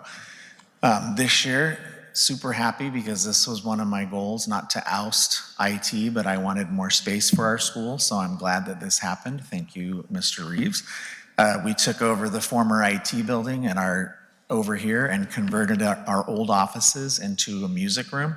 We will be continuing renovation, and the next week we're ordering materials to convert one of the former offices into an actual music production studio for our CTE program. We added a mariachi class this school year after having it as after-school offering last year. We had 17 students, I believe, in the class. Our music department participated in several adjudicated competitions, workshops, and parades, and for the first time ever, our drumline got a superior rating at Music in the Parks. For the Scholastic Arts Competition, which is I think it's a 7-county competition, we had 2 American Vision nominees, which means 2 students were selected for potential showing in New York. They did not make it there, but they were in the running. We had 7 gold keys, 10 silver keys, and 17 honorable mentions. Again, we have students heading off. You guys just talked about graduation earlier. We've got kids going to UOP, UC Davis, UC Santa Cruz, UC Riverside, UC Merced, UC Santa Cruz, Westmont, CSU Chico, and we have a student going to the Culinary Institute of America for baking. She leaves for that in January. Our identified needs continues to be an issue for us as a consistent performance venue. We are constantly traveling. We go to McKinney for our dance show because the South Odd and the gym here doesn't work right. We go to the South Odd for some of our drama performances when we cannot conflict with Marysville High and FFA and everything else that's going on there. So we're kind of like the itinerant redheaded stepchild. We need to upgrade specialized arts facilities. I say redheaded because my kids are redheads. Our staff, students, and parents want us to continue to upgrade specialized arts facilities, and that's one of the things I just mentioned. The music production studio is an example. Also upgrading professional technology, working on soundboards, microphones, et cetera, because we do offer a tech theater, CTE as well, where our students man the soundboards, the lights, they do everything. Funding master classes, field trips, workshops, and external guest speakers. We have had people come in. We had someone come and work with our dance program last year, or not dance, drama program, excuse me, last year from a traveling off-Broadway show, who actually ran our kids through numbers and different things and then was able to sit down with them and have a real candid, frank conversation about what life is like in the arts if you want to pursue a career. So we want to do more of that for them to give them that whole career side. Targeting academic artistic interventions for struggling students and improving communications with and involvement from parents and families. These come from these come from 3 separate surveys that were sent out to staff, to parents, and to students. Goal 1, our LCAP only has 3 goals versus the district's, I think you said 6? 6. First one is to provide learning opportunities that result in increased academic achievement. The goals that we fund through LCAP are 1.1, which is a math diagnostic program for math support students. We have used IXL, but we are switching to another program this next year. I think we are going to go with Edmonton has a separate portion that is not credit recovery, but it's called Exact Path, which allows you to diagnose where the kids are. So it's not they're not earning any credits, you're figuring out what they need. And I think we're gonna go with them because it's a little bit more middle and high school than IXL. IXL is more designed for the elementary middle. We still continue to have a retired math teacher who helps with small groups. He goes into the classroom, pushes in, pulls kids back, works with them one-on-one, one-on-two. We have after-school tutoring and study hall and para-educators. Continuing with goal 1, but these are things that are funded. They're in our LCAP, but they're not funded by LCAP. Classroom supplies and equipment, professional development. We have discontinued the action, as you guys have heard mentioned, this is a 3-year cycle. This is the 2nd year. We wrote in that we were going to use UWorld AP College Prep. Our teachers, we tried to use it 2 years ago. We used it, piloted it, 2 teachers liked it. We had 2 different teachers try it this year, hated it, so we are not going to use it. We're discontinuing it moving forward. Our data block release periods, which is teachers get a release period to actually help us track data and work on looking at things. And it helps immensely with the data collection for all of the LCAP, for site council, for everything else that we're trying to do. Continuing funded elsewhere, 9th block intervention software. We have run for years a 9th block program. We're an 8 alternating block schedule program where we have even days and odd days. So the 9th block is a 30-minute period that is on it excuse me, every day that is not a minimum day, students can self-select or teachers can select them to go for an intervention or enrichment. And so it's next to impossible. We can't do it in Aries right now. We don't have the capability because it's so fluid. So we purchase enriching students so we can track our kids for attendance. Reading diagnostic, we use star reading so that we are in line with the district as far as knowing where our kids are at reading levels. 1.11, we've discontinued this action, although it may end up coming back at some point. UC Scout is a program through the University of California that allows for online courses, and they have 3 different levels. They have one that, like, if Angela was teaching a class, she could sign up as a teacher. She is teaching classes, but she could sign up as a teacher and access their resources. The second level is you buy a class, and it allows the teacher to interact even more and use their grade book. And then the third level is you purchase the full-on instruction. We had an incident at school where we had a long-term sub, excuse me, in science courses and in AP Bio. We could not find any sub to teach AP Bio, so we tried it. It did not work because it was the second semester and they wanted our kids to go back and redo all of the first semester and the second. So we discontinued that. It may come back though when we start looking at the upcoming requirements for personal or financial literacy and computer science because of credentialing issues. We don't have people with those specialized credentials or enough people with those credentials to teach what we have, and we can't add. We're at a point where we can't add staff, and so what we may end up doing is going back and hiring or offering these classes that way, having a teacher sit in basically. I hate to call a teacher a babysitter because they're not, but we would buy the class and have the credentialed person sit there and watch the kids so that everything else can be done and it's all above board. But we'll cross that bridge when it comes. We have to offer those classes 27, 28.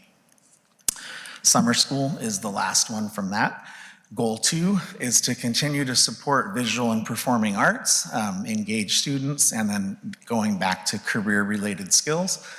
Our actions funded through LCAP are the PE, CTE dance instructor, study hall supplemental materials, CTE and career pathways. An example of how that's working is we did contract Jamie Larson, sorry, I went back to her former name. Sorry, God, I've known her too long. We contracted Jamie Larson, who is the retired college and career director or coordinator, and she came in and worked with a couple of our CTE teachers to kind of bring it more in line because we want to get it to where we are doing exactly what we're supposed to be. We were hoping, excuse me, to be able to apply for the CTE incentive grant in this next cycle, but they moved it from the spring to the fall, and then a month ago they moved it from the fall to June. And so there is no way we could have written the grant at that point with everything, trying to wrap the year up and start the new year. So we will be applying for that in the next year. After school enrichment offerings continue. As I mentioned earlier, we had mariachi after school 2 years ago and it turned into a class. We have had bluegrass, and that is turning into a class next year, but we offer things. We survey our students and ask them what they would like. We don't have ELOP because we don't have 6th graders. We don't have K6, and we have not applied ever for STARS and ACEs. My understanding is that ends at 8th grade, so we are kind of like, what do we do? So we are running them this way, and we have done after-school offerings. We've offered sewing. We have offered introduction to Korean. We have offered coding. We've offered beginning guitar and beginning piano and a whole bunch of other things. Funded elsewhere. Supplies targeted for VAPA, our 7th grade required arts wheel, which exposes all of our kids to the multiple electives we offer, maintaining additional music and arts instructors, and then productions and events. And that is basically the production and events portion is where we have to fund when we have to leave the district and pay. Like 2 years ago, we had to bus kids to the Sutter Theater to put on a play. That's where things like that come from. Funded elsewhere also is musical instrument repair, maintenance, and purchase, funded from instated class last school year. All seniors take it. It helps them prepare for college, resumes, financial literacy, et cetera. And then our 7th grade study skills curriculum, which is also a 7th grade required class to get them ready to learn how to be a middle school, high schooler. Goal 3 is our final goal, support students' health and well-being through SEL curriculum, personnel, and other actions. What we funded through LCAP is the full-time counselor, 2 outreach consultants, and then you'll notice 3.7 is yellow and it says Learning Recovery Block Grant. We funded a 50% social worker with Olivehurst Elementary. They fund the other 50% through the CCSPP grant, and that has been amazing for our site.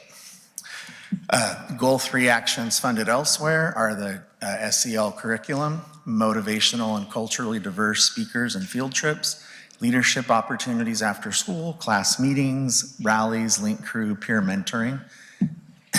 Brings us to the recap of funding. 26-27, our projected base grant LCFF amount is $4,388,366. You add to that the projected supplemental and/or concentration, and that gives us that $4.8 million that was on the first slide. Our other state funds are $206,500, and those come from various, state grants, and then LCFF funds, which are, again, some other grants. And that is it. Any questions? Does the board have any questions for Mr. Preston? With that, we can get a motion to open public hearing. Do I have a motion?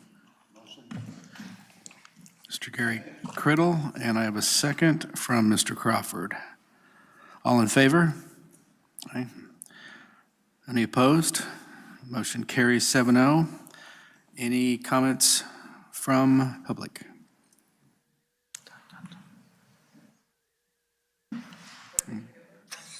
It doesn't. All right. Well, with that, can I have a motion to close the public hearing? Motion from Mr. Taylor, and it sounded like a second from Mr. Fuhrer. All in favor? Aye. Any opposed? Motion carries 7-0. Close the public hearing. All right, 16.5, and this is Assistant Superintendent Bob Eckhart.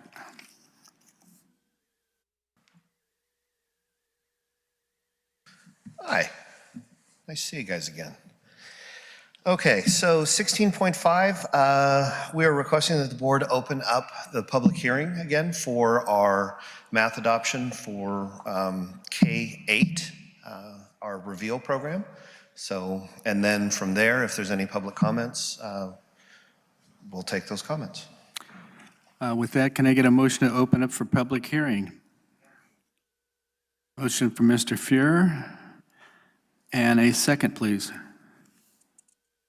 Second from Mr. Steeman. All in favor? Any opposed? Motion carries 7-0. We're now open for public hearing.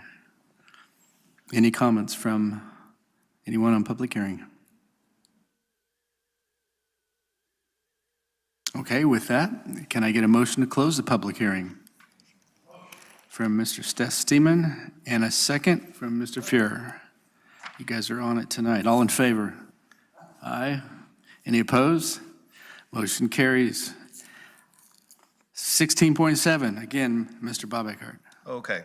16.7 now is to recommend to adopt the McGraw-Hill Reveal as the K-8 mathematics curriculum for implementation for the 26-27 school year. Ms. Lori Guy has just a little bit more information for you regarding this adoption. Sure. Yeah, next up. Yep, we got it. All right. Just making sure that what I was supposed to share. So we just got the preliminary cost estimates for the program. So for K-8 for 8 years, that means for 8 years they will continue to provide us all of the supplemental materials, the professional development pieces, and it comes in at just over $2.5 million. It's $2,522,000 and 93 cents. So that was around the estimate that Bob had anticipated, and so he had told me a number, and he's like, so close, it's scary. So, and oh, in addition, we also are getting a couple of things added into the program at no cost. One of them, the math adoption team, that was a deal breaker for them. And so I contacted the company. And so our teachers, the way that McGraw-Hill licenses their curriculum, the teachers only have access to their grade level materials. And we got it so that our K-8 teachers have K-8 access, which will really help our special education teachers. And it'll help during the implementation. If there's a concept that wasn't fully covered, a teacher could go back and take a lesson from a different grade while we transition into the new curriculum. So I think that was very insightful of our teachers to get that recommendation. And then we're also getting a professional learning series for K-8 implementation with an implementation specialist, that they've done that model with Mount Diablo School District.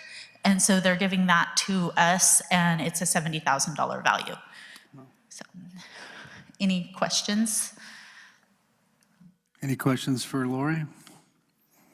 This is a motion and adoption to adopt new curriculum, so we will be voting on that. But before that, do you have any questions for clarification for her? Well, I haven't started yet. Yeah. You said 2.5 for 8 years, right? So that would be roughly 300 and some odd thousand per year-ish? I didn't break the math down, but I'll trust you on that one. Oh, we got 3,000, 12,500? There you go. Social science guy. Any additional questions?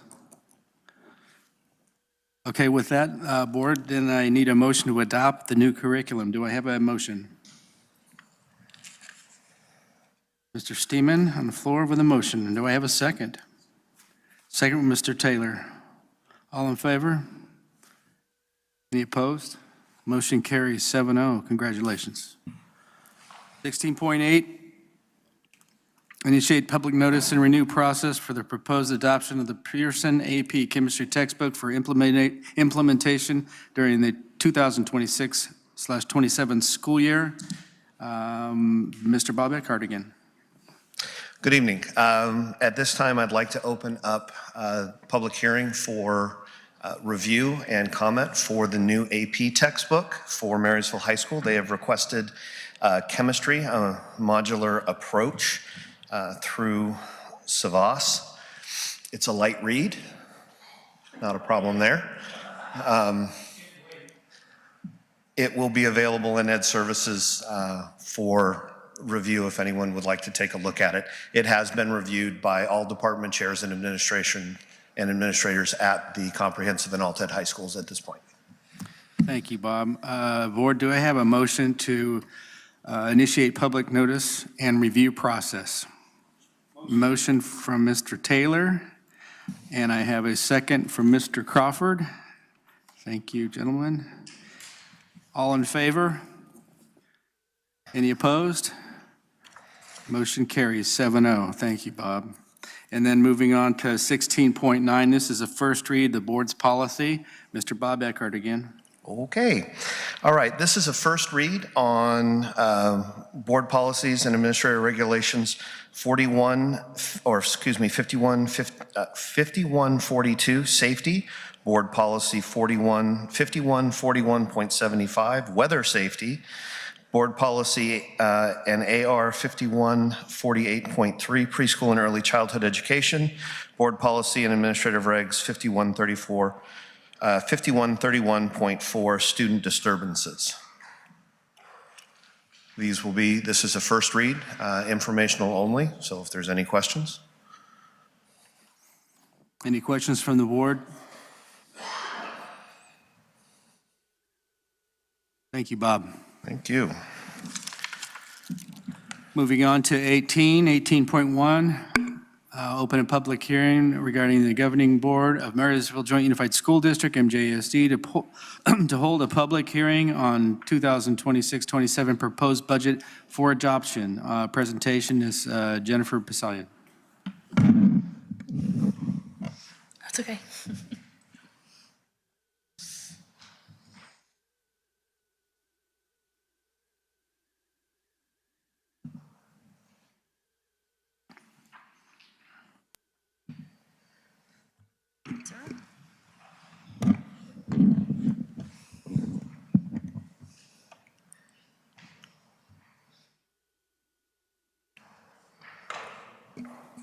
Would it be okay if we pause for a quick pause to use the Absolutely. restroom? Absolutely.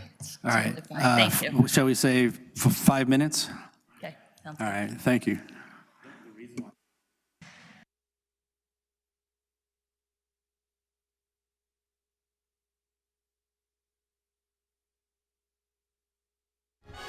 Later this week on Yuba-Sutter.LIVE, Thursday, June 11th, 2026, join us at 6 p.m. for a Marysville Chinatown Town Hall live.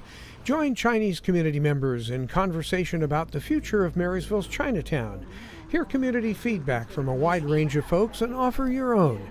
It's all happening at City Hall, 6 o'clock on Thursday, June 11th. We'll replay that at 7 p.m. Friday, June 12th, likely with added video. Then on Monday, June 15th, 2026 at 10 a.m., we'll be at Sutter Cemetery for the Flag Day flag retirement ceremony live. Flags are properly burned or buried by members of American Legion Post 705. Watch the replay at 7 p.m. Special programs you won't see elsewhere. Keeping the community aware. Yuba-Sutter.LIVE. Through the perilous fight, or the ramparts we watched were so gallantly streaming, and the rockets' red glare, the bombs bursting in air, gave proof through the night that our flag was still there.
See what more than $1 billion buys local government and schools.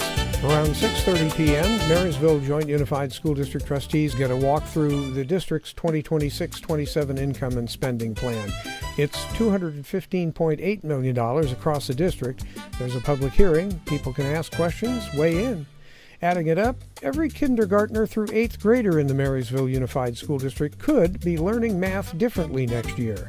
Marysville School Trustees will hold a public hearing, then a vote on a new district-wide math curriculum Tuesday night. Parents who want to weigh in have at least one chance before the gavel comes down. At 7 p.m., the Yuba City Unified School Trustees also hold a public hearing on YCUSD's $240 million budget, along with the accountability plan that shows where the money goes and who it serves. The board votes on 10 electric school buses. That's an $8.8 million purchase, covered almost entirely by state and PG&E grants, the district picking up just $577,000. And at 15 Yuba City schools, 6,000 students are getting more music, dance, and digital arts, mariachi, ballet folklorico, and a new digital animation pathway. The annual arts report gets its board approval tonight. It's all live right here. Tuesday on Government Watch, you can support or sponsor. Help keep the community aware with Yuba-Sutter.LIVE.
All right, we're now reconvening.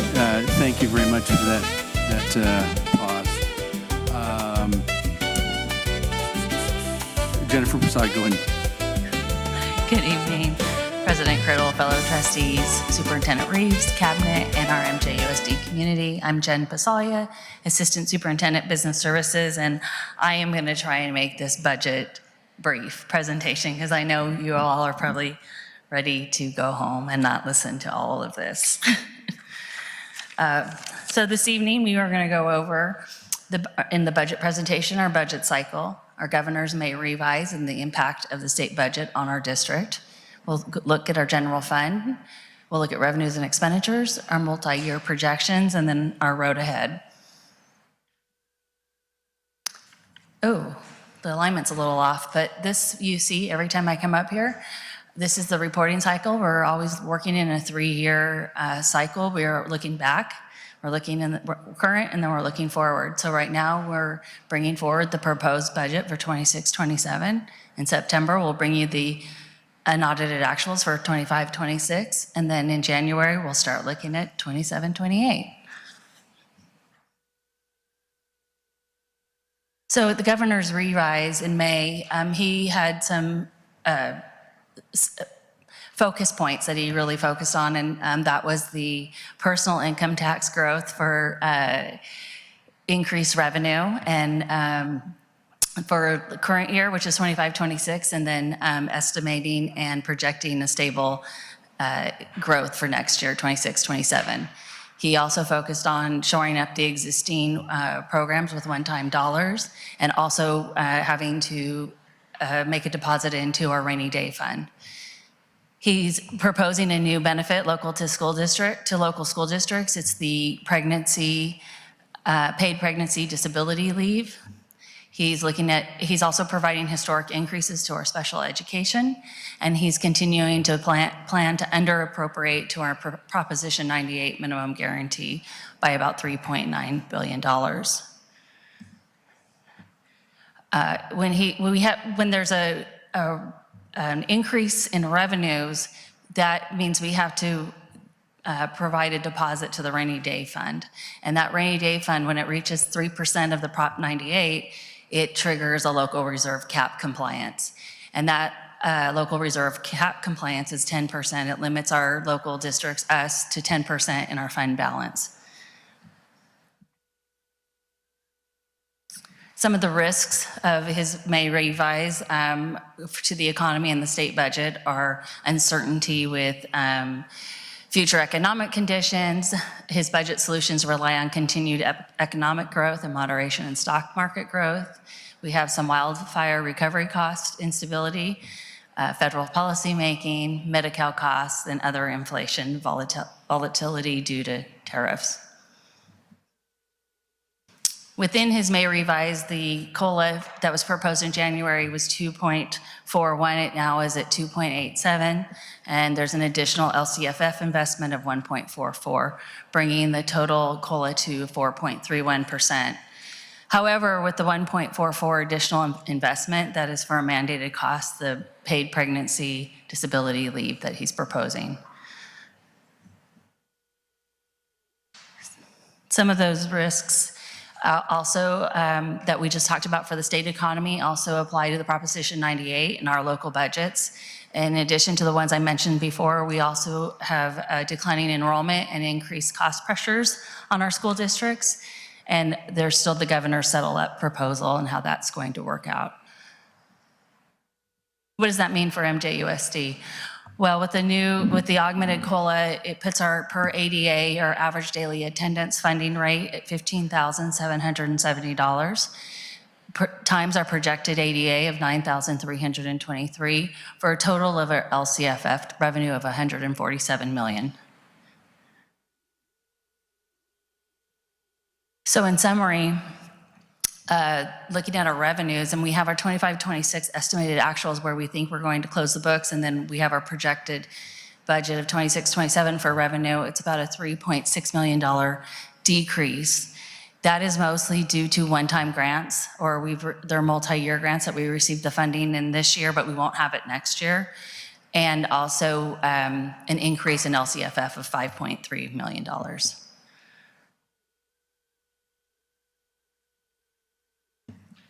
Oops. I don't know why my stuff's not coming up, but this is a pie chart. You can't see it, but LCFF is about 71% of our revenues. I don't know why it's not coming through. Here's a comparison of our general fund expenditures, and this is combined. I failed to say that earlier. It's our unrestricted and restricted, so this is a combined amounts for our 25-26 estimated actuals. We're estimating $231 million in expenditures and for this current year, and then we're estimating 26-27 expenditures at $216 million. That's a difference of about $15 million. That is really due to taking out those one-time dollars, those grants, or carryover from the prior year. We won't be spending again because they were one-time dollars.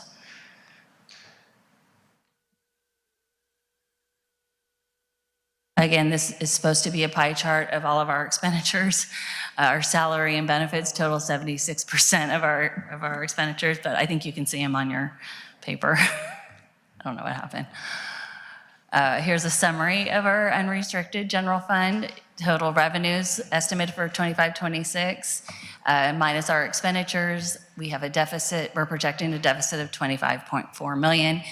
And we had started the year with an $89 million fund balance, and we project it to be down to $63 million. And for 26-27, we are projecting a $14 million deficit, taking our fund balance down to $49.4 million. Below the gray line, you can see how we assign or the components of our ending fund balance. Non-spendables, restricted and committed are approximately $22 million for the current year and projected at $28 million for next year. The assigned is $34.5 million, and our reserve for economic uncertainty, which is 3%. It's mandated by the state, 3% of our expenditures, $6.9 million. We, earlier when I was talking about that 10% reserve cap that is triggered, that takes into account the unrestricted reserves at 17% right there for this current year and 9% for next year. It deducts the non-spendables, the restricted and committed dollars. And then you divide that by the expenditures to get your percentage.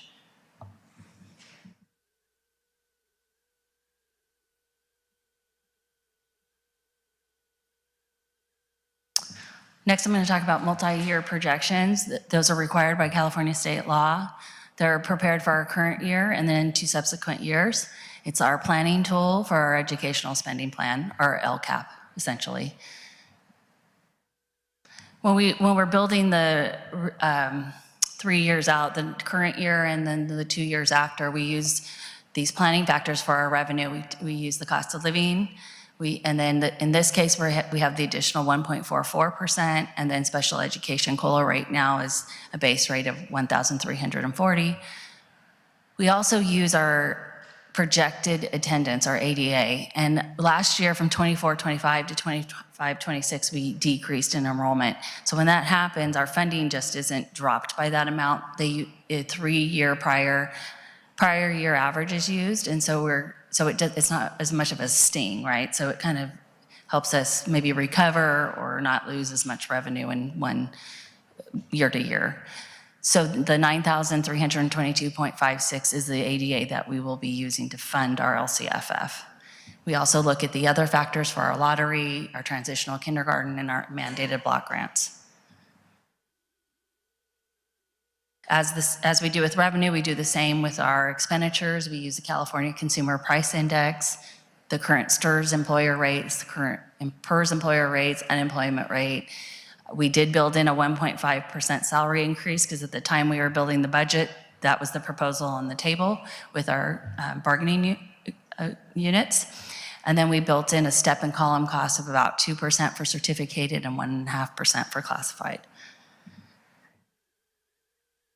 I was talking earlier about the ADA and the 9.3, I think it was 9,300.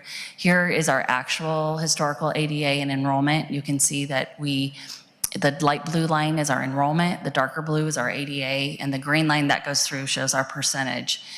And you can see how it's gone up and down through the years, and we were really climbing there from 21, 22, 2021, all the way up to 24, 25.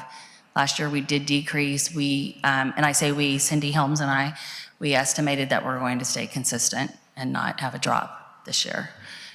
And you can see that our ADA percentage is about 93.3% or somewhere in there, and it is gradually increasing.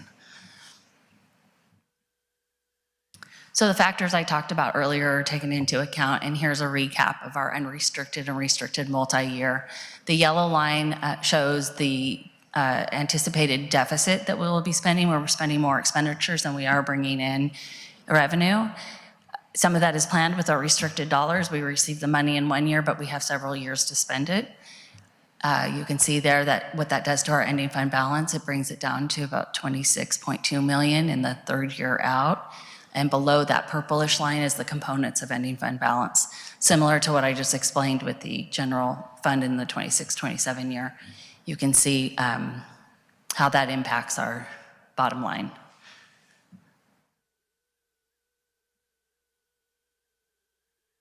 Deficit spending. We're deficit spending. What does that mean? It means that we're spending more money than we're bringing in revenues, and our expenditures really, we're a people business. 76% of our expenditures are to salary and benefits. 11% goes to other services.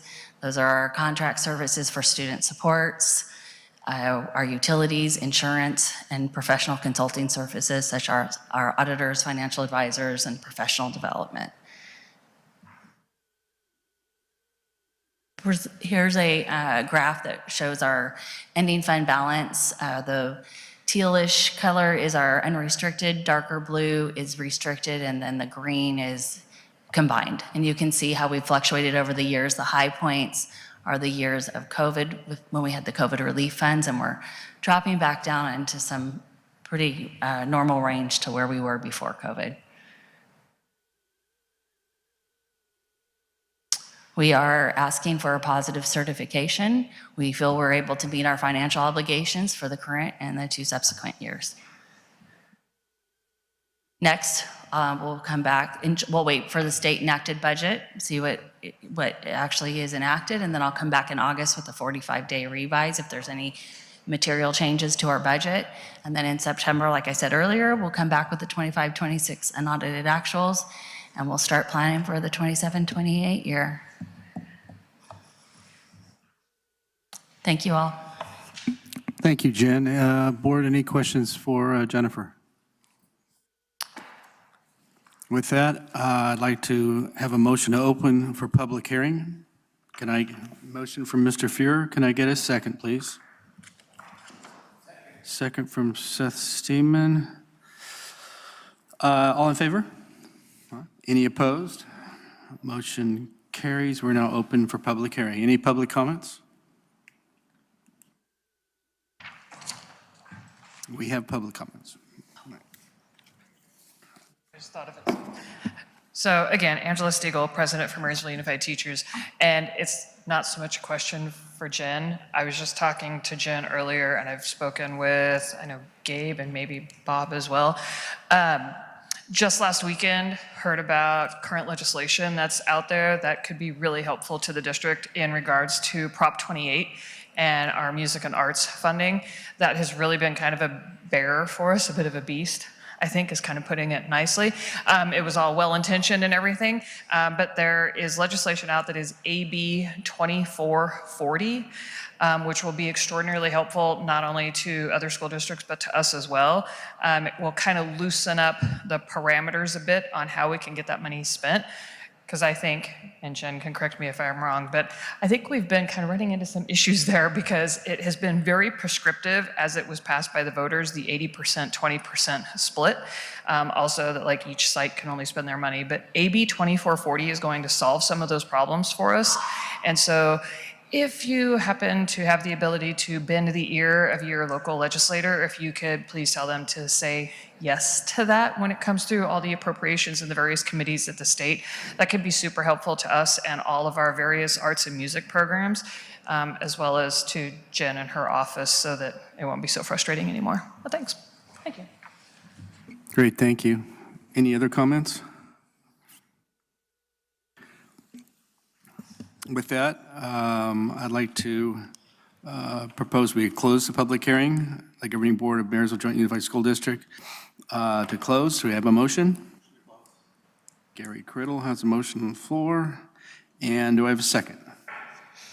Mr. Taylor? On a second. All in favor? Aye. Any opposed? Motion carries 7-0. Moving on, 18.3, first read, Administration Regulation 3517, Facilities Inspection and Exhibits 3517-E1, Facilities Inspection. Notice regarding menstrual products 3517-E2, Facilities Inspection Notice regarding all gender restrooms new. Jennifer is presenting. And this is an informational item only. Thank you. Yes, this is the first read for the Administrative Regulations 3517, as Mr. Criddle said, and Exhibits 3517E1, 3517E2. We'll come back next time to ask for approval on the second read.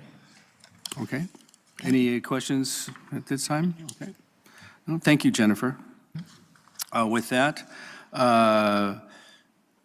we will now adjourn. Oh, I have one more. I have one more first read. 18.4. Am I missing something? Yes.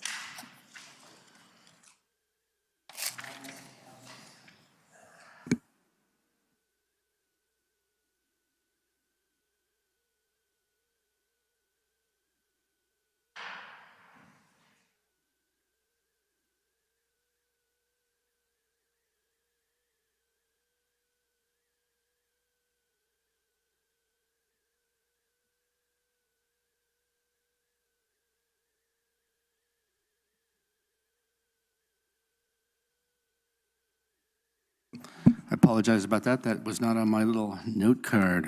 18.4, first read Board Policy 71110 or 7110, Facilities Master Plan. Yes, again, thank you. This is the first read for Board Policy 7110, Facilities Master Plan, and we'll come back next board meeting for the second read. Great, thank you, Jennifer. Thank you. With that, we'll move for adjournment. Thank you, everyone. Our next scheduled board meeting is June 23rd, 2026. This meeting is now adjourned. Later this week on Yuba-Sutter.LIVE, Thursday, June 11th, 2026, join us at 6 p.m. for a Marysville Chinatown Town Hall live. Join Chinese community members in conversation about the future of Marysville's Chinatown. Hear community feedback from a wide range of folks and offer your own. It's all happening at City Hall, 6 o'clock on Thursday, June 11th. We'll replay that at 7 p.m. Friday, June 12th, likely with added video.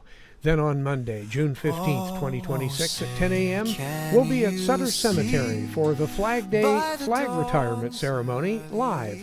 Flags are properly burned or buried by members of American Legion Post 705. Watch the replay at 7 p.m. Special programs you won't see elsewhere. Keeping the community aware. Yuba-Sutter.LIVE. Through the perilous fight, or the ramparts we watched were so gallantly streaming, and the rockets' red glare, the bombs bursting in air, gave proof through the night that our flag was still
the community aware with Yuba-Sutter.LIVE.